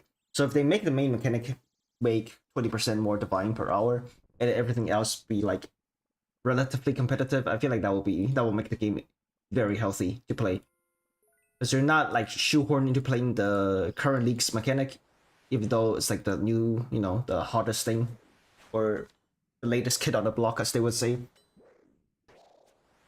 But you're not economically coerced into doing that mechanic, and you would just have a better time doing mechanics that you like. I think that would be a really nice balance for the game if they went with that direction. Well, what it is, and I think they are going to add to the game for sure.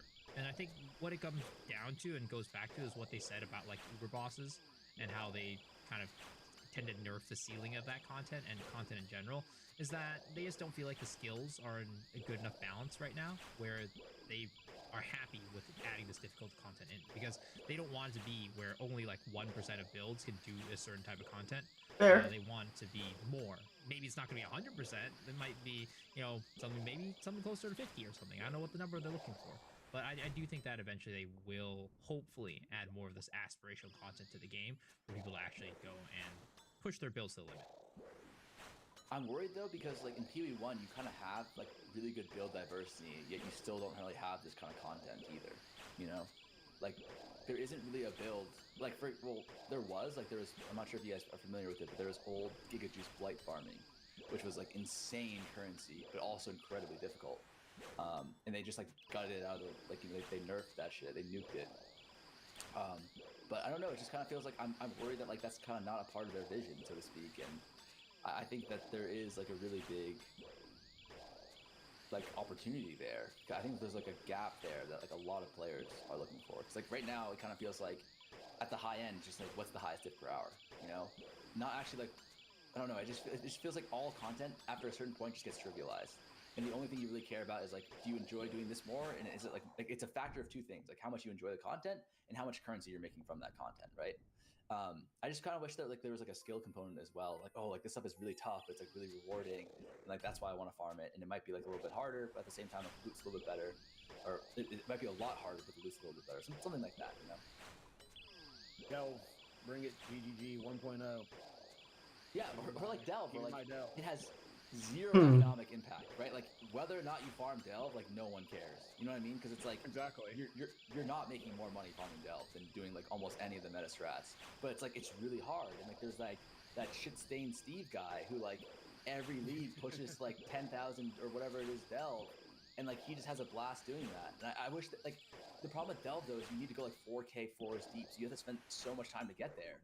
I just wish there was like something that you could do where it's like okay, like you got a good build, like you think your build is good, like you're shit talking me, like let's get a little guff into like a into like an expedition or like a delve or something like that, and like let's see how good your build really is, or something like that, where it's like they're actually, it's not just like you throw a bunch of money at it and you have like the headhunter, you have the temporalis, you have like the fucking what is it called, the wrath pith with like the 2 mirror cultivation on it. It's like you actually need to like have a good build and like have some skill in order to fight like the really hard stuff. Yeah, every Sunday, I think it's every Sunday, DM does a viewer build showcase. Oh yeah, where he build gets robust. viewers to come in, and at this Those point are in the good. league, especially like when it's the well-crafted builds, like there's no map he's throwing at them that's slowing down like the best of the best builds at this point. If you're doing weird off-meta shit, sure, you can get challenges in this game, but if you're playing, good builds that people are showing off, there's unfortunately not like any real challenge outside of Juiced Expedition right now. And I mean, yeah, we've always talked about that we wanted harder content. I think it was again in the Ghazi DM, or it was the Zizran one, I can't remember. They recently just said that they want to add more harder content eventually. They just need the baseline of balance better, because it just doesn't make sense to add harder content right now when there's just still too many builds that are shitting the bed, I think is roughly what Mark said. Oh, interesting. Yeah. So they will add a harder content. Go ahead. There's pretty easy opportunities to do that type of stuff. Like Expedition is just another example, but like I don't know. For example, you could do Abyss and the effectiveness per open Abyss and just have it uncapped. Because it's capped at like 100% effectiveness. That would be fun. You could just go like do an overrun Abyss or something and just see how long you can do that map until you just get blasted by the mobs. It's just, do you think there's ample opportunity to do that, like scaling type of content, like Delve, for example, and I just think it would be fun for everyone. Do you think they made a mistake nerfing 200% Sanu so early on, so fast? I always think that there's always like a big difference between actual hard content and just frustrating, and just sure, that's a good point. And if it's like, and there's definitely an argument to be made that is also sometimes the case with the new Expedition now. It's not really hard content, or it's not really challenging content if it's just like you just step into the presence of a mob and you're one shot by like his, I don't know, body odor or something. That's neither challenging nor fun. It's just it seems unintended and wacky. I don't know. So it's hard, like it's important to differentiate between challenging and hard content that is actually fun and just there's something not right here, and you're just, no matter what you do, you're just at the behest of like the game for some reason. As a former Smash Bros player, going to tournaments, I can agree about that body odor statement. It's not fun. Oh yeah, no, yeah, what, dude? DreamHack and MLGs for old Smash tournaments were rank. Know what he means. Smash tournaments. It's two types. You got Yu-Gi-Oh tournaments and Smash tournaments. Get the best smells when you go there. That is vile. Outside, so that's crazy. They don't stop. They just grind. There's no time for shower. They just play melee. That's all they gotta do. All you gotta do is just like this though, and just squirt some deodorant though. Like, nah, they don't know what that is. Sad but true. Barber, I'm curious, do you do much bossing content? Because I'm someone who my main form of farming was bossing content, and this patch it does feel a little bit weird. Like the only boss that feels like affordable to spam that you could actually make any div per hour on is maybe Coolmac. Unless you're doing like crazy bosses. Like, have you done much boss farming at all? What are your thoughts on boss farming? So, I don't know how to fix this, but I think boss farming is like a huge problem in Path of Exile in general. Because like, if you do PoE 1, it's like, well, and this is kind of what they're doing in PoE 2 as well, is I think they want to make it inclusive because they want everyone to be able to complete them, even like on a homebrew build for inexperienced players, which I think makes sense. But then the problem is that like they solve the issue of the Giga Juice players just one-shotting the bosses by having like multiple step invulnerability phases. or having like a load-in time or some bullshit. Like for example, King of the Mist, you have to do like that one out, like that little maze. You know, like the na na na na na na na na na, and you run through the maze. And then I think like what is the Raven boss now? It's like there's like that 20 seconds at the start of the fight where he just yaps and you're like running after him or something like that. I think like I feel like bosses in PoE could be like really cool. I mean, I'm a big like Dark Souls fan. I love like really challenging bosses that like where it's like let's just be real, like where it's like unfair towards the player. So I don't know if that's probably good for a game like PoE, but I definitely do feel like bossing in this game is like you're either like you're very rarely actually interacting with the mechanics, right? Because you for the most part, if you're like farming bosses efficiently, you're gonna be at the point where you just like one shot. You just one shot and get around while you wait for the vulnerability to end, and then you just one shot the next phase, you know, and then you pick up whatever like 1x loot that you get. Do you think they actually design these fights with these things to slow down the farming? Because it's a big complaint for me. Like, if I'm doing, like, any boss farm, right? You have to... Like, if you're doing the Raven Shards, you have to leave the instance and make a new one to spawn a new boss. So it's not just, like, all the load screens, but you also have to respawn these instances sometimes to be able to get a new boss summon in them. Like, do you think they actually are, like, putting these little steps in to slow down boss kills per hour? If so, that sucks. Yeah. I think so. I think they are. Like if you look at a lot of the PoE 1 fights, like I think the newer ones have been a little bit better about this. But like I remember I did the like Shaper, which was like one of the like OG like I guess like you know the almost like the face of PoE bosses. Like the Arbiter. I guess like the Arbiter. Yes, it's like the iconic boss, right? And he has 4 separate like this is the boss fight, not the keys. You have to fight 4 separate mini bosses that I think they might have unskippable ads as well in order to get to him, and then he has like 2 unskippable ads when you actually get to him. So it's like if you actually look at the amount of time you're fighting the Shaper and like are able to deal damage to him, it's like 10 seconds over the course of like a 5-minute fight or something like that. Yeah. So.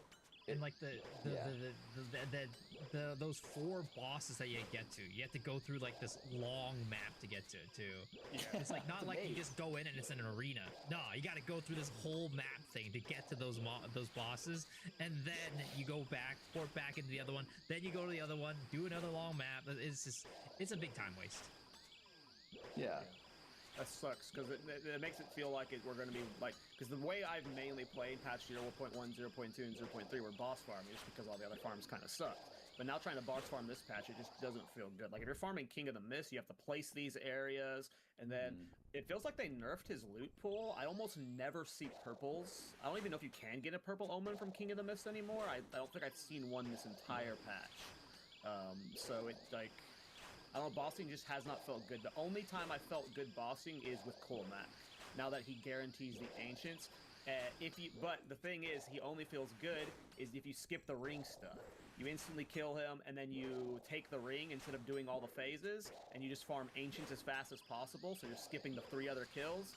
That's the only way that's a good diff per hour. And it's just like, that's how you have to make bossing good, and that sucks. I don't like it. So I'm glad that you feel the same. What about you guys, Miso? Have you done much boss farming? I've done a good bit of Raven farming, and I'm on the same boat where it's like, all right, now I gotta go put this thing in the mirror. Now I gotta walk through this like whole thing where I'm super slow, waiting for the big head to come in and touch the little guy, and then you know, now I gotta wait for him to come and grab me and throw me out of the arena, and then after that I wake up and then there's nothing on the ground, and then I have to port out and have to do it again. It's just. Feels bad, man. It's annoying. It's really annoying. And then you have like Bodok, right, where you got to go and walk through that little like shadowy area. And yeah. Wisps. For the first time. Just a lot of like time wasting and time sinks in bossing that. But once it becomes a routine, it's just they're kind of not that rewarding either. Dead weight. Like that's the other thing. It's like, you know, if you're talking about Diz per hour, I think like for example, Raven Shard is not that bad because like the Raven Touch Shard is pretty relatively common, I'd say. But if we're talking about like fun, it's like some of the most mind-numbing farm out there. Yeah, that's how I feel. I'm glad you mentioned Bodak, because I saw them say specifically, I think it was Bodak was the hardest designed encounter they've ever made. They put more work into making Bodak, and visually and like thematically, it's freaking epic. But it sucks that he is like, for how much work and effort they put into, he's miserable to farm, and I think he's probably the least profitable boss to farm. Like, since day one, I don't think he drops anything good. He was dropping like the companion thing for a bit that sold, and then since then, it's just Bodak is not worth farming at all. What about you, Rabbit? Have you done much bossing outside of? I know you did a bunch of Ziri early on, but yeah, Etsiri is the one where you actually that's have good bossing. And Etsiri is a perfect example of what you need in terms of loot when it comes to boss farming, because she has a loot pool of actual stuff that you will go in there and actually feel like you're motivated to farm that, because there's multiple stuff that you can get that is gonna get you some dopamine once you get it. And Zesht has a lineage support, and then there's some others, mainly lineage supports and everything. But yeah, Bodak is a perfect example. If there's just no reward and the uniques, and we talked about the uniques once they revealed the new boss uniques and everything, the Nightfall Shield, the Goth RF staff, and all the liminal coil or whatever. I said before this league started, I said most likely, just judging by what happened before, those are gonna be not used. And if that is the stuff that is being dropped by the pinnacle bosses, why would you want to do Bodak for 1x liminal coil and 2x RF staff? It's just, I don't think it's down to the bosses. I think it's down to the loot design. So, and Siri is a perfect example. You can get communion, you can get the regalia, and you get the temple currency on top. It's just Crucibles too. Lush Crucibles. Crucible, yeah. Some of those still sell very well. Yeah, I think Edzuri is a good example. Yeah, every boss just needs like a more thick loot table. Like Arbiter's got a decent loot table. Warriors sell very well this patch. And then of course Prisms of Belief. Now that like initially Prisms were kind of cheap because everyone was getting their free wasn't it a guaranteed Prism on your first kill? Is that what was happening? So yeah, like the market was immediately +2. Oh, it's maximum +2 on. Yeah, it was item level 70. It was item level 76 or something. They can't roll over +2. Interesting. Cool. Okay, so that's why Arbiter's been going up. But yeah, okay, that makes more sense. I didn't realize it was only +2. Yeah, just need thicker loot tables. Cool. I think it's twofold. Go ahead. Yeah. Sorry.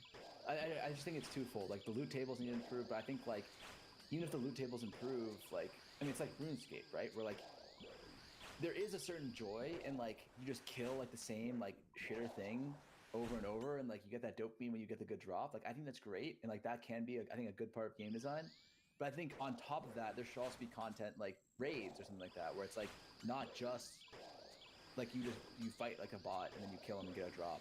I think ideally they should have some fights where it's like you actually have to interact with mechanics, you actually have to do some stuff, like you actually have to like have some fingers, and like play the game, and not just like kill a bot that like you one shot, and every build one shots past like 2 or 3 divines after like week 2. You know, I think that you need to have not you need, but I think it'd be nice to have both. I agree. Good loot. I think Edzuri is a good ARPG. Would have thought. I think Edzuri is the perfect example of a good loot table, but not challenging content though. She has some good She's assets, a paperweight. for sure. She's a paperweight. Yeah. Let's talk about performance. This has been on the show notes for like 6 weeks now because the comments are always asking us to talk about the performance, and you see Reddit always talking about the performance of this game. Sometimes it's hard for us since we're streamers with, relatively decent PCs, but how has the performance been for you guys? For me, it feels like if I play for like 4 hours, at least once per hour, I'm getting like this freeze in a map where the game locks up for like 10, sometimes 30 to 40 seconds, and that is super annoying. But that's really the only performance issue I'm getting. Yeah, I've been getting way fewer crashes. It's mostly the freezes towards the end of my playtime. First of all, perfect guess for this talking point, by the way. Perfect guess for asking how the gameplay performance is of the game. The hideout runs at 144 FPS for farming, you know? Don't slander my good name like that. All right? I'm not a hideout warrior anymore. All right, I've transcended that. True. Yeah, it's kind of unfortunate now because it may seem like when you sometimes tune into the podcast or something and we just talk about multiple topics like that, and it might seem like we Slayer complain task all the completed. time or something. So I'm just gonna continue on that trend now for this podcast. I'm We all really gave this a unhappy with- 9.5, so we love it. Yeah, you know? yeah. Okay, this is the overarching thing is that we all said this is this is a 9.5 home run everything, right? No, I will have to say I'm super unhappy with the performance. What was if anyone here is a UFC fan of the old days, there's an old GSP meme. I'm not impressed by your performance. There's one person in chat that knows what I'm talking about now. Perfect. No, it's honestly it's gotten worse. Over Really? it's like now for me it's I'm still on DirectX 12 and it's now like I don't know 1 or 2 hours into the game, it's just every loading screen just becomes like a mini freeze and just the game acts like it's dying. Also, every time I have to start the game first thing in the morning, it takes like 5 or 6 tries to actually start up the game. I don't have like straight up crashes. Overall I have a 9800 X2D and a 9070 XT. I don't have too many crashes, so it's not that bad for me, but just overall it just feels even worse now than in 0.4, and that is Interesting. concerning. It's concerning. It's one of the main reasons. I think Talkative tried like 2 months ago or something, did a video for his channel where he asked content creators or something what their biggest wish is for PV2 in the future. And I didn't even talk about the game. I just said it needs to be performance, because that is the baseline. For me, that is the baseline of any video game. No matter what the game is about, no matter what the graphics are, whatever, the baseline for me is how the game is running while I play it. And it's just I don't know, less frames is less fun for me. It's just as simple as that. And the game is extremely carried by how fucking good it is. Because I think another game that performs this bad, I would have not considering the whole I play this for a job type of stuff. I would have probably already said like fuck this. I'm waiting for them to drop like 5 patches to make this better. It is so carried by how extremely good it is otherwise, because the performance sucks. Agreed. Yeah. What's your experience, Farmer? I agree. Performance was bad this league. It's it wasn't like it didn't bother me as much because I think my performance issues weren't as bad as Rabbit's, but I definitely was just like, I noticed it was irritating. It was for me, it was more of an irritation. Like it definitely was noticeable, and it definitely felt like they should improve on it. But I wasn't getting like as bad of issues and as frequently, I don't think. Yeah. Yeah, same. Yeah, I wasn't Same getting with me, so. anything. Nothing terrible. It's just the DirectX 12 freezes. It's really annoying. Whenever that happens, and you have to go and like, okay, I'm gonna delete my shaders or my cache folder, and then like it's gonna be better for like a day, and then it gets bad again. Like, and the problem with like Vulkan is like, for me at least, when I first tried it, it was just loading every single map super slow. Yep. It was like you just cogwheeling every single map, and I'm like, well, normally my solution is I'll just play Vulkan and not play DX12, but now it's like, well, if I play DX12, we get the crashes. But then if I play Vulkan, I just take 10 minutes to get into any map. So it was kind of like a pick your poison type of situation. See which one you like. Would see, what tool you want to hurt yourself with today. Yeah. I know a lot of people have been really struggling with this patch. And I think all 4 of us are on higher end PCs, but I think the lower end PCs have been really struggling. And as this game gets more fantastical, as we get these more and more builds you see every day are just cluttering the screen with crazy effects and cool popping explosions and stuff. Yeah, that has to be solved for sure, especially as we get towards 1.0.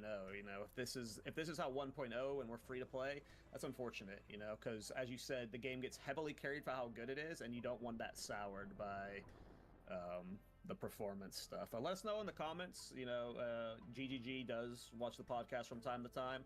Let us know your experience. You know, what kind of like setup you're roughly on, and like how what situations you're running into. Maybe that might help GGG out, of course. With like, you know, obviously submitting bug reports helps too. But yeah, it is. It is difficult from us because we specifically all have good computers, so, you know, I'm sure it could be way worse for other people. Which is cool. Or not cool. Mini League, we have the autopilot host. I love that. I love that. The autopilot host filler words. What do you say? Mini League, we have just, you know, I'm sure it could be way worse for other people. Which is cool. Which is cool. Mini League, we have the autopilot host. I love that. I love that. The autopilot host filler words. Pray could be there. We got the Mini League coming up with the reset. We don't know when that's going to be quite yet. But we do know that they're going to be using it as kind of like a pseudo balance patch. They're going to be giving us new toys to play with, but they're also going to be buffing and nerfing both mechanics as well as builds and stuff. And I want to talk about like potential mechanics that could be buffed or nerfed in terms of currency farms as well as builds. Is there anything to you guys that you really want to see changed? I've talked about it like every week on the podcast last month, especially since Mark and Jonathan alluded to it coming. But to me, they mentioned both Trilosecummus and Ultimatum getting reworked, but for me, it is largely you are a rat. You are a rat. Not in case Miso, I did. That's my build of the week. You did? Okay, I have a backup. Yeah, I have a backup. Okay, cool. I have a backup build of the week. Yeah, no, that build's sick though. That build's sick. But okay, no, that's yours then. yeah, to me, Ultimatum. Ultimatum is like what I'm really hoping is getting touched up. It is miserable to fucking farm still. Like, it is just... I hate Ultimatum, man. It is so damn boring. It needs to be touched up. Is there anything in terms of currency farm specifically you guys are looking at to be... Because, like, everything feels good for the most part, but what are the outliers you think should be buffed in this mini-league? Anything that comes to your mind, Farmer? Honestly, like... Maybe you guys go first. I can't think of anything that needs to be buffed. Really, I feel like just Ultimatum is the only thing to me. Is like Ultimatum is just so boring. I think, you know, they need to buff Ultimatum, and they need to nerf Sekima, and make it like they need to buff it to like make it feel better to do, but they need to nerf the drops. Sekima is too broken, for sure. There's just too many good things that only come from Sekima, right? That's where you get your time lost jewels. That's where you get your ATDs. That's where you get your Temporalis. That is also where you get your spectrums, right? There's just like too many like OP shit that like you only get from there, and it's so painful to do. They just need to make it less OP and then make it less painful, and I think it would be a lot better. All the Sekimus farmers are upside in the chat right now. Yeah, I mean, Sekimus has some bangers. Me and Rabbit have been like we're like diehard Sekimus farmers. Every patch we're just grinding it like crazy. And we've been saying for a while, Sekimus is always a current. I mean, Miso says it too, of course. Jewels later into the league just go up and up in price. Against Darknesses go for so much right now. So it is a very lucrative farm. It like the gap between Ultimatum and Sekimus is massive. Yeah. No. I mean, I can see all the Sekima enjoyers just like shaking in their seats right now. Oh, please, please don't nerf my Sekimas. I mean, yeah, go ahead. No. I was gonna make a joke about them. Look, all I'm gonna say is that it just, I think it's the only reason why Sekimas is not farmed more is because people hate doing it. Because if Sekimas was fun, dude, everybody would be farming Sekimas. Of course, that would also drive down the prices of items, right?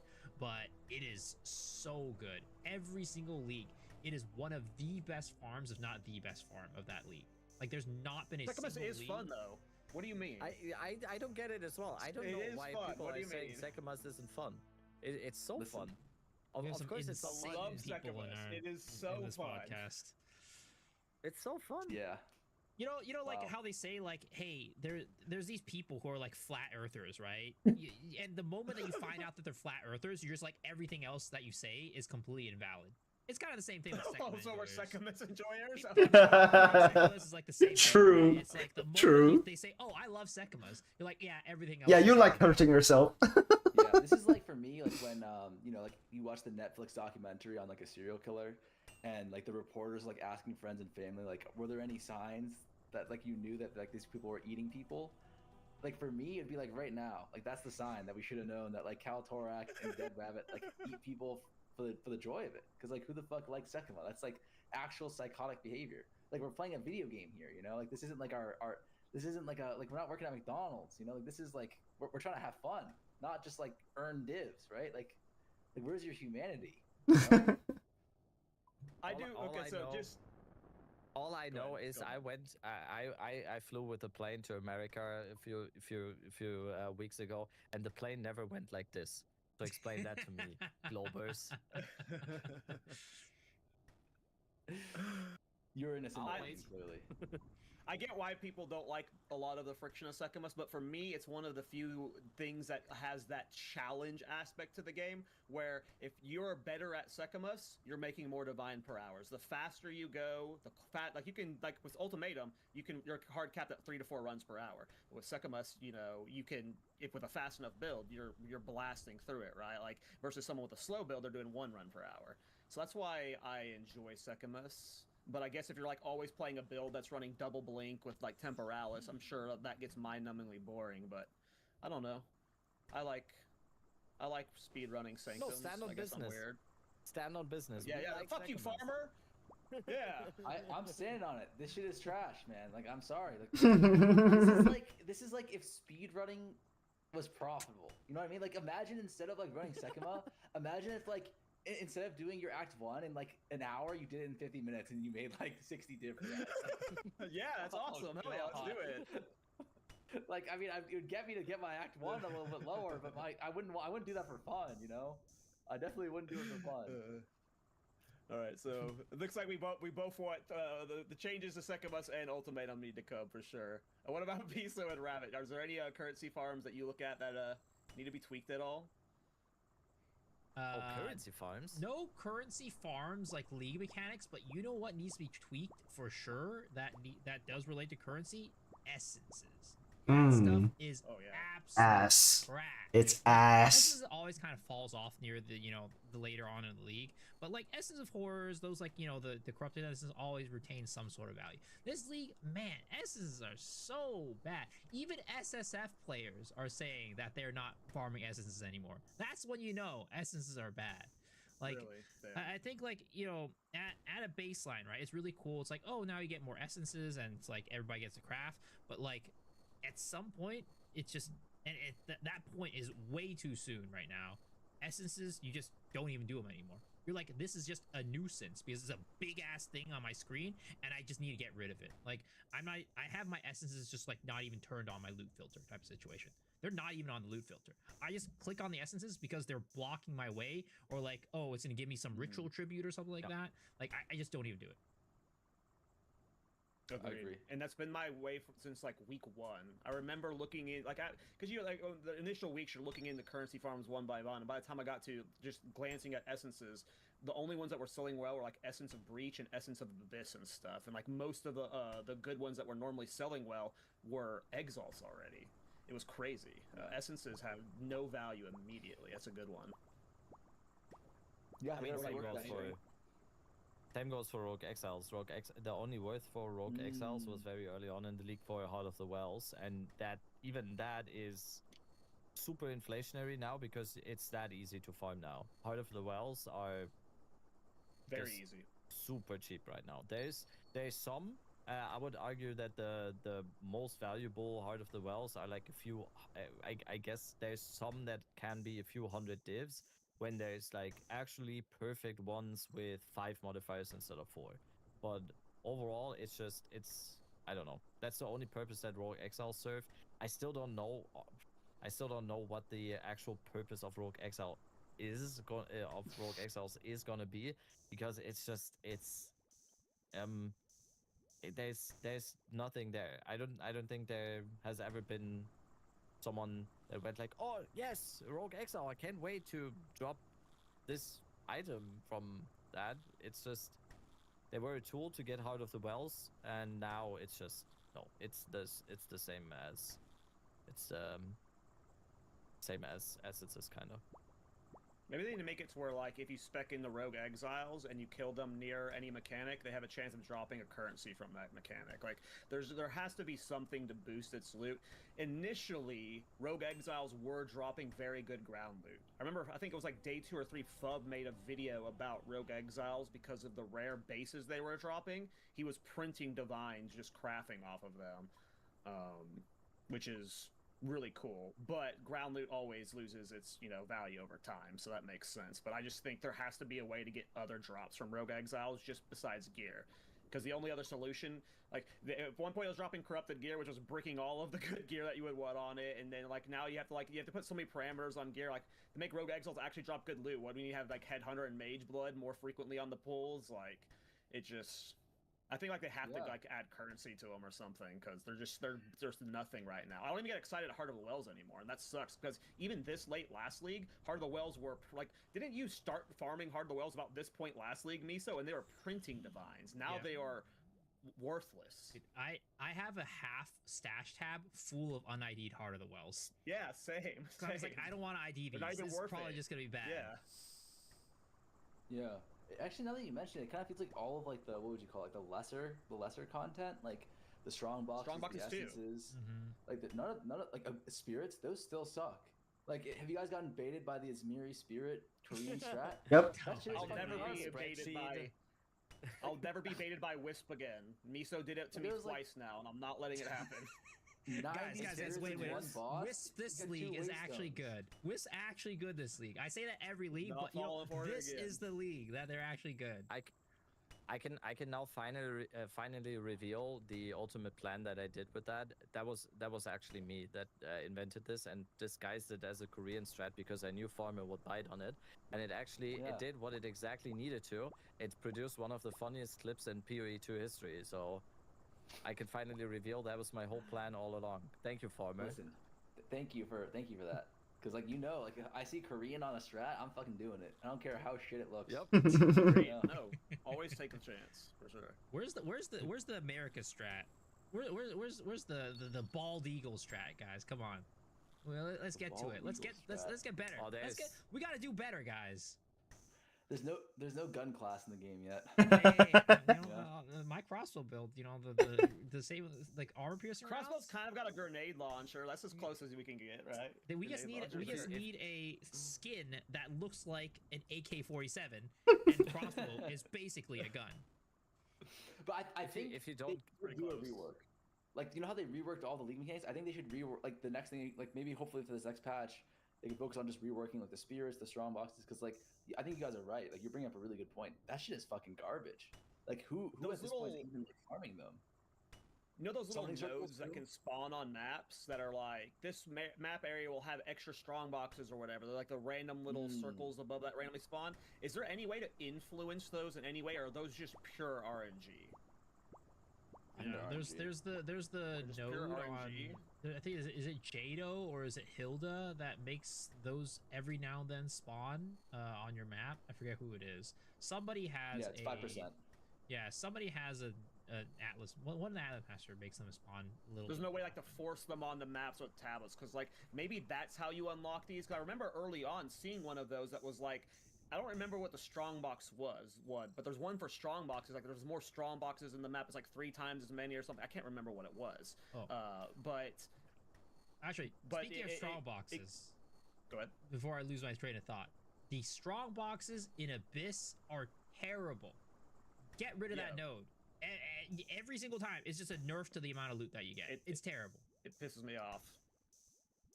I'm not even gonna click. This is such a complainer episode. What happened? We're talking about the reset league where they're going to be attempting to make the game better. So that's, that's true. I'm playing Diablo 4 next week. Fuck this. All right, buddy. We glaze this game too much. Listen, we're not whining. We're providing feedback. Holy fuck. We're not whining. We're providing good feedback. Hopefully. Because if like farmer and you aren't farming like any of these side mechanics, that's not a good thing, right? Like at least one of them should be good. Because in PoE 1, right, I remember watching a Cyclone video in a alcohol video where they were just going ham on strong boxes. Strong boxes are crazy in PoE 1. And like I've never considered farming strong boxes in PoE 2. They have been dead loot since 0.1. Outside of the gamble ones. The gamble ones are cool. But they always give nothing anyway. You can even farm essences in PoE 1, and it's still like a pretty decent farm that scales to the end. Yeah, definitely. I mean, essences are so much better in PoE 1 than in PoE 2. It's just essences in PoE 2 are, but it's very good for a very short amount of time, and then it just falls off a cliff completely. And the one crafted modifier on the items was just yeah, that's a big nerf to essences for sure. Basically. I mean, the thing is, if essences are in PoE 1 are kind of like, you know, PoE 1, it's definitely like a Chaos Orb, right? Essence in PoE 1 are Chaos Orbs, and you can see Chaos Orbs are holding really good value in Path of Exile 2. But in Path of Exile 2, essences are more like Exalts, kind of Regals, maybe even like. Fuck you! Oh, fuck you! Yeah. One thing they do in PoE 1 actually that is good for the strong boxes is you don't actually farm like the divine strong box, or like you don't farm the currency strong boxes. You only farm the tablet strong boxes. Yeah. So like not only, but that's like the ones that drop scarabs. That's like the meta, which is the equivalent of tablets. So if they added a strong box in PoE 2, that's just like you drop tablets from it. I'm sure that's a good point. You know, that would help balance it out. Like I think there's a lot they can do to help balance out like these like sub contents. You know, like those they need love, and like I think there's so much stuff they can do to kind of give it a little bump to make it like real content, right? Well, I mean, even in PoE 1, you could even juice your strong boxes, right? You can't juice your strong boxes in PoE 2. You can't juice essences in PoE 2. In PoE 1, there's scarabs for that. In PoE 2, there's nothing. Right. That's like the bigger thing, right? You can scale that content as you get to the end game, but in Path of Exile 2, you can't scale strong boxes beyond like the Atlas. You can't scale your essences beyond the Atlas, things like that. I agree. Before we wrap up, I do want to ask you this, Farmer, because I think I'm just curious about your perspective. With the Atlas tree overhaul, they made it to where essentially you get every single point on the Atlas tree, and then there's like 7 nodes where you get a choice. Like, what are your thoughts on the Atlas tree right now? Oh, actually, that's a good question. I like it. For the most part, I don't like the biome nodes. The biome nodes are a miss for me. They feel so ass to take. They feel like a waste of points early on as you work towards finishing your Atlas. I think it's really good because we get more juice, but we need loadouts or something. Because it's like you gotta that too.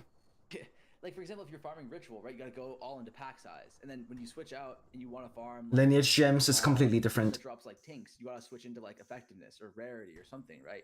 But it's like there's like 7 different nodes where you can actually change the stuff, and it's like such a pain in the ass to go and figure out like where they all are. I wish, or like maybe what they could do even would just be like give you a UI where you can actually just access and view all of your actual like changeable nodes. That would make it a lot better. But like loadouts, I think would be like the easiest solution to it as well, where you just be like, okay, I have my pack size loadout, I have my effectiveness loadout, I have my rarity loadout, right?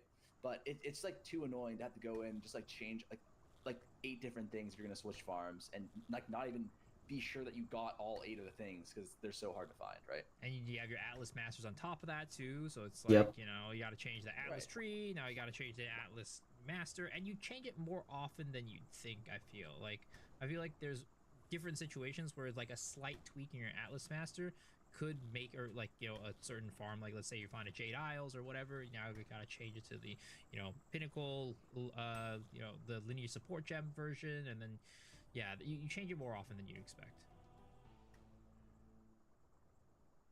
But I will say, I don't know if I like the PoE. Like, I know a lot of people in chat are saying the PoE 1 is better, but actually, I'm not sure if it is a lot better, because I think the idea that they're going from the PoE 1 is you have more agency, but at the same time more power, and it's a little bit more tedious, right? Because you have to like give up on certain things. But for the most part, if you're doing any PoE 1 farm and you're only farming like 1 or 2 mechanics, you will be able to hit all the nodes. You know what I mean? Like you're hitting all the, like if you're doing ritual, you're able to hit all the ritual nodes plus a secondary farm, and then I guess Crystal is a bad example, but if you're doing like Blight, you're able to hit all the Blight nodes, you're able to hit all the Quant nodes, and then you're able to hit all of the explicit modifier nodes as well.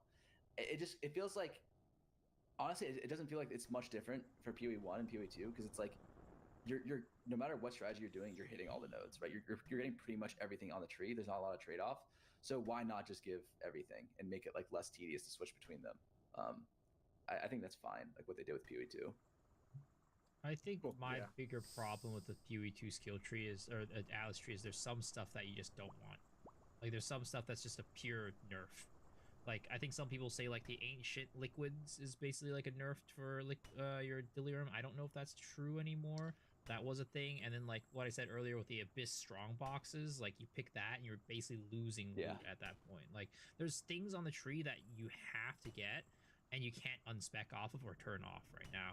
So, and I don't think there's ever a world where they get like, maybe there is a world where they get balanced right enough to a point where there's never a node that you don't want to take, but It's I feel hard. like there's always gonna be fringe situations where certain things that might boost your farm in one situation are always gonna be worse in other situations.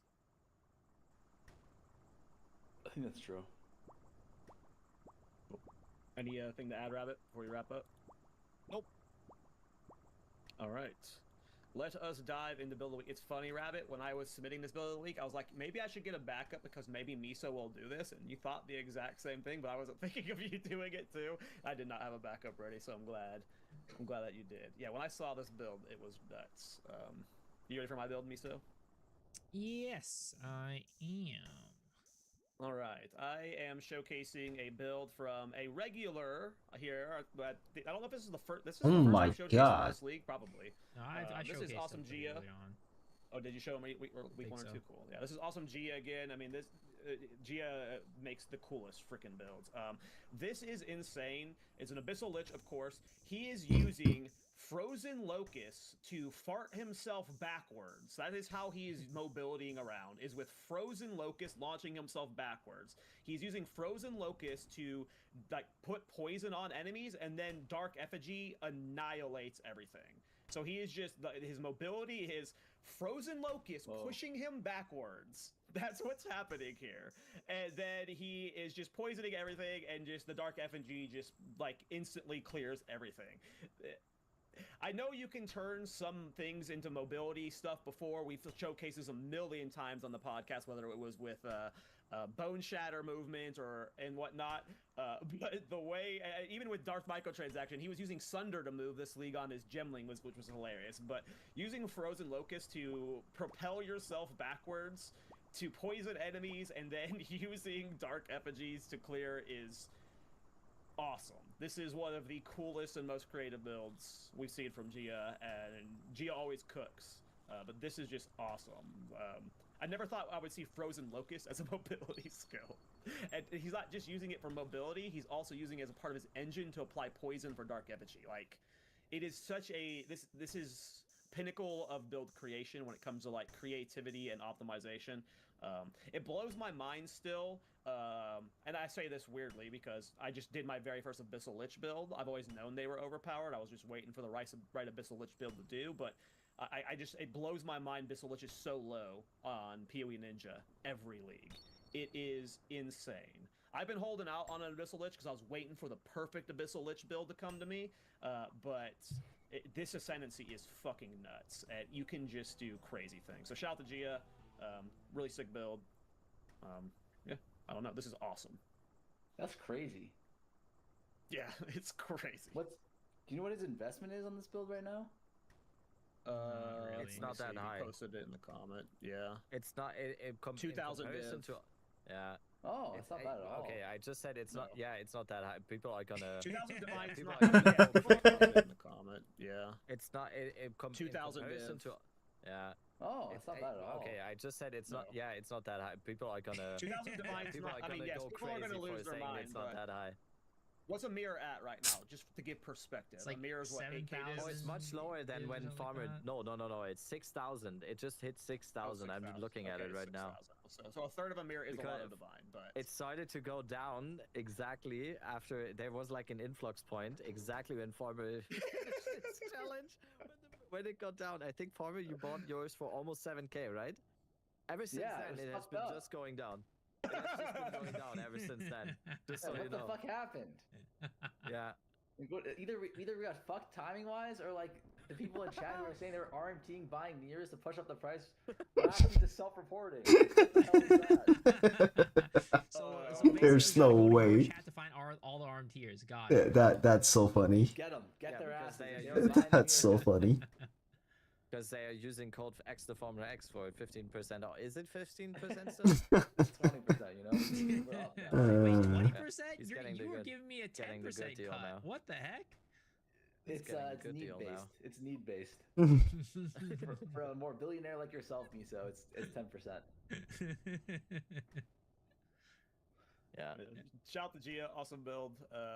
Miso, you can Not take it with just yours whenever. honestly, it's so crazy because the amount of times we have featured Gio now, it's like he or they deserve a specific shout out again, because it is actually crazy what kind of builds they come up with. It is insane.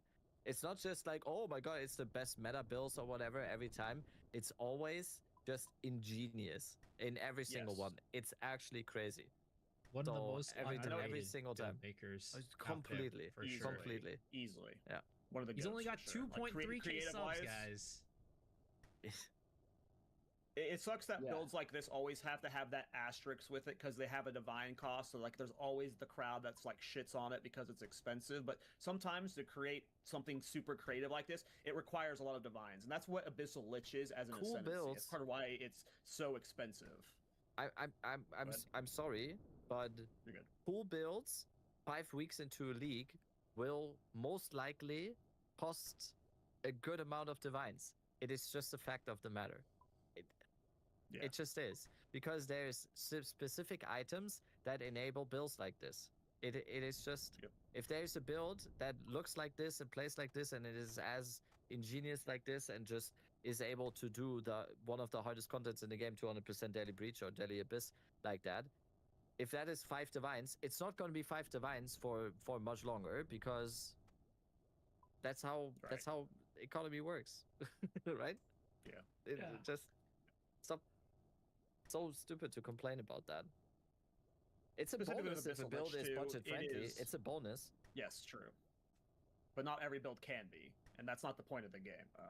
But Abyssal Lich is Yeah. expensive because of how much spirit stacking you need to do.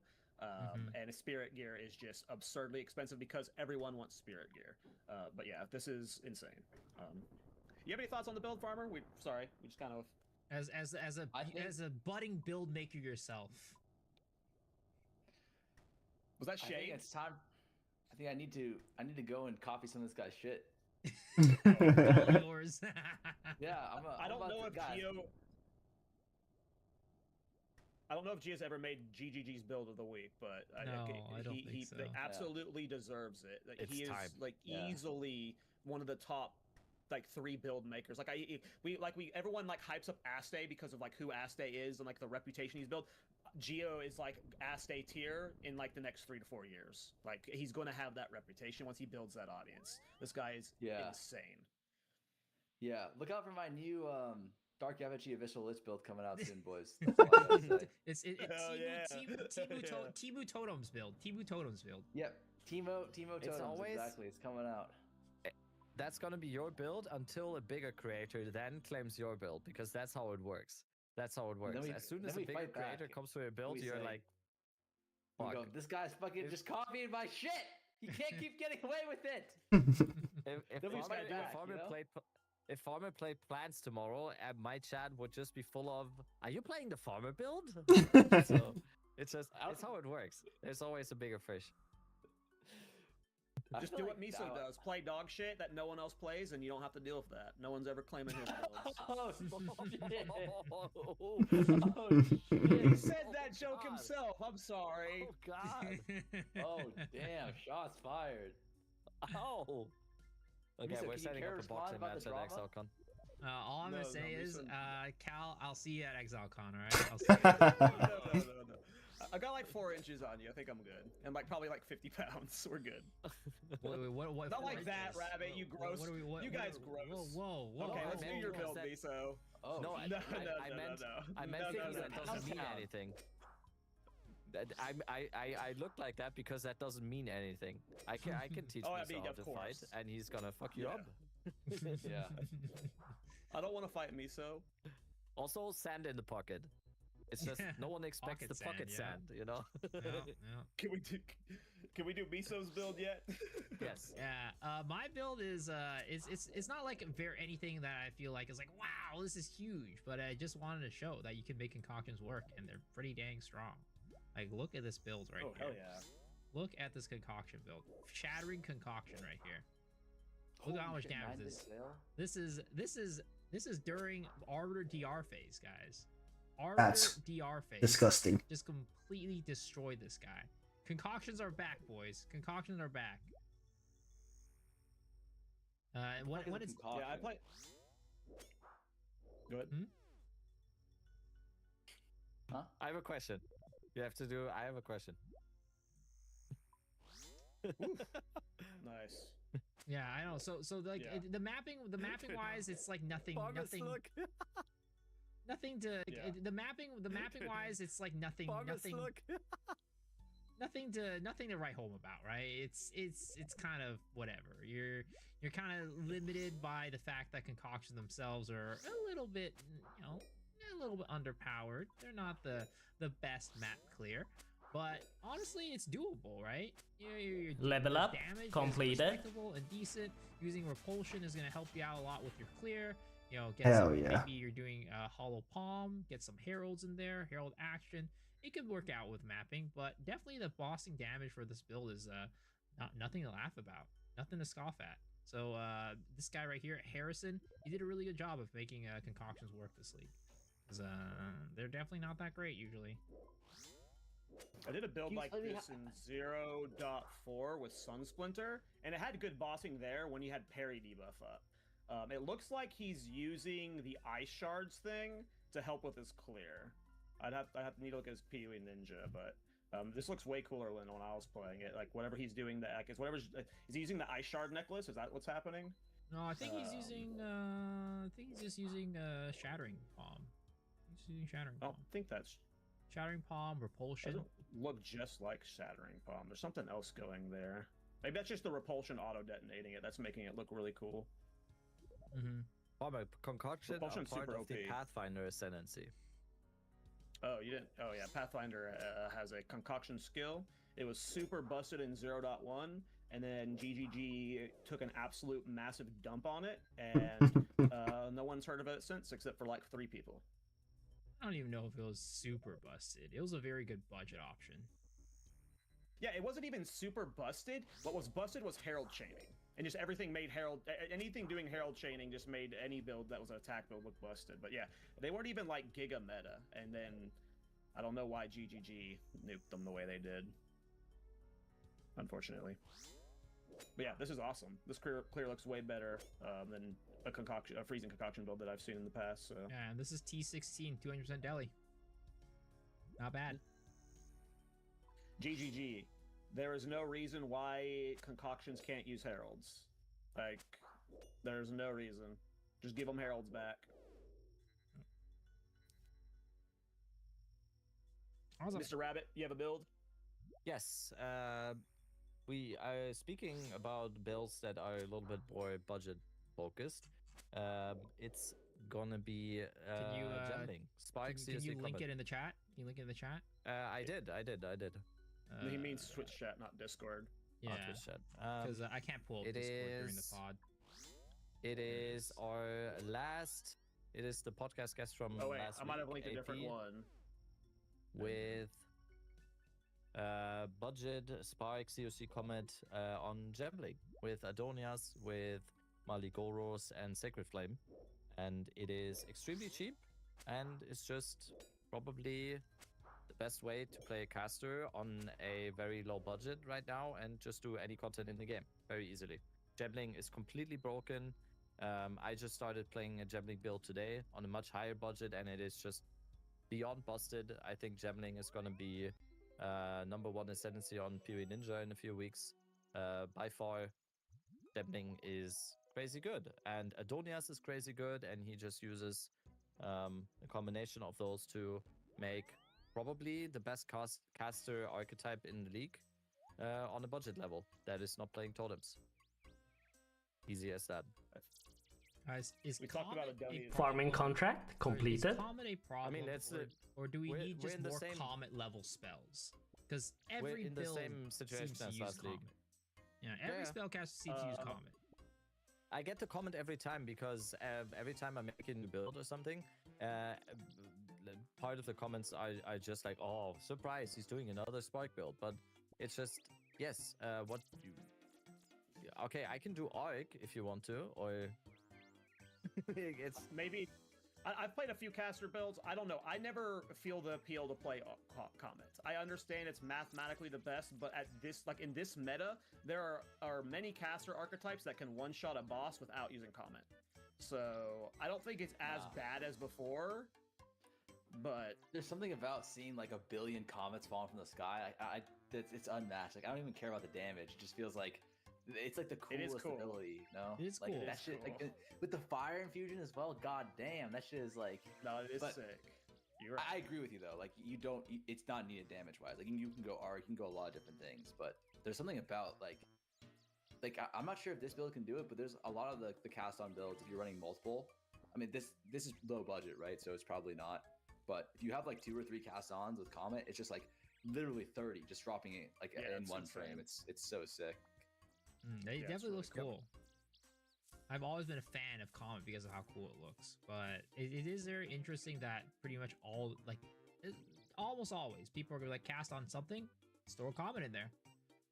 Yeah. It's like, should Comet be the only choice? Is it because Comet is the only choice because nothing else is that good, or like should we nerf it? Should we add more skills that are like Comet? Like how do we do it? It's weird. I just maybe it's because I'm weird. I'm me and I do my weird dumb builds, but I do not think cast on is needed at all in any build right now. There are so many ways to get good area. Like I don't know.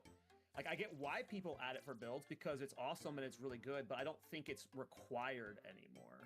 No, I'm not talking about cast on. I'm just talking about Comet. Like everybody just chooses Comet.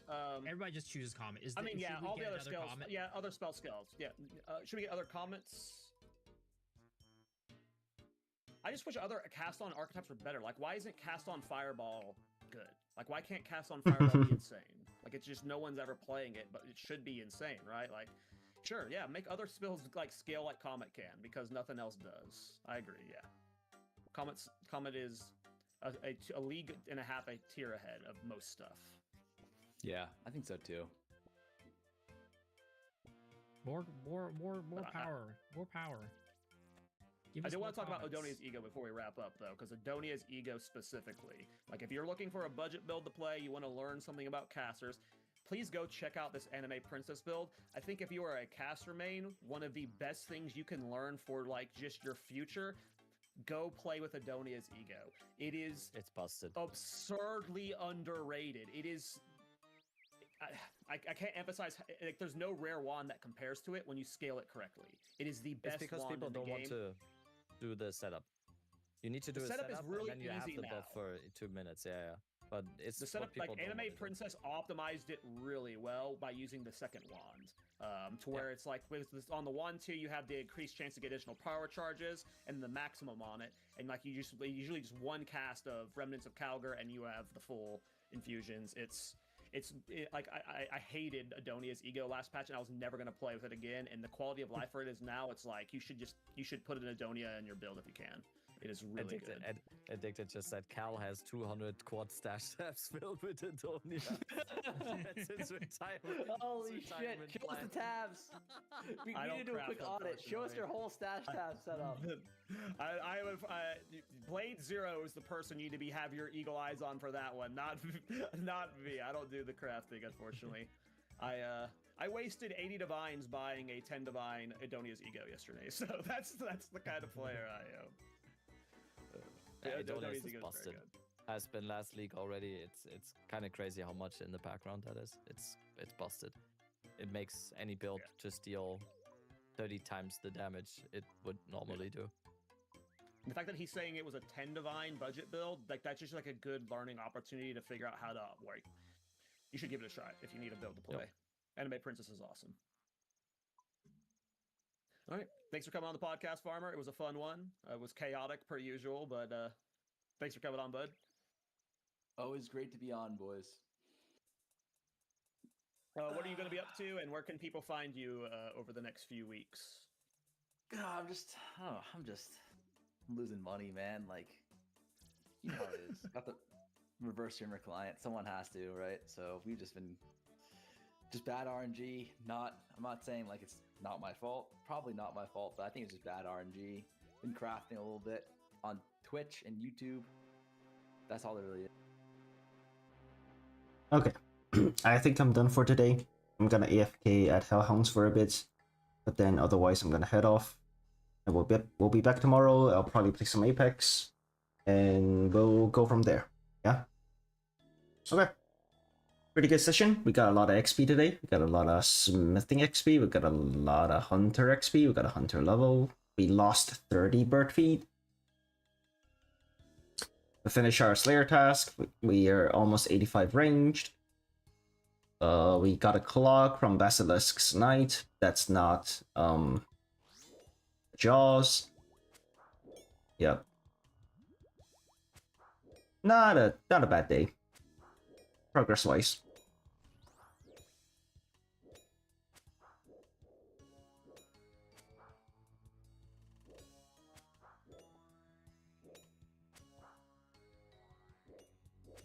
Okay, I'm gonna get off. I'll catch you guys tomorrow.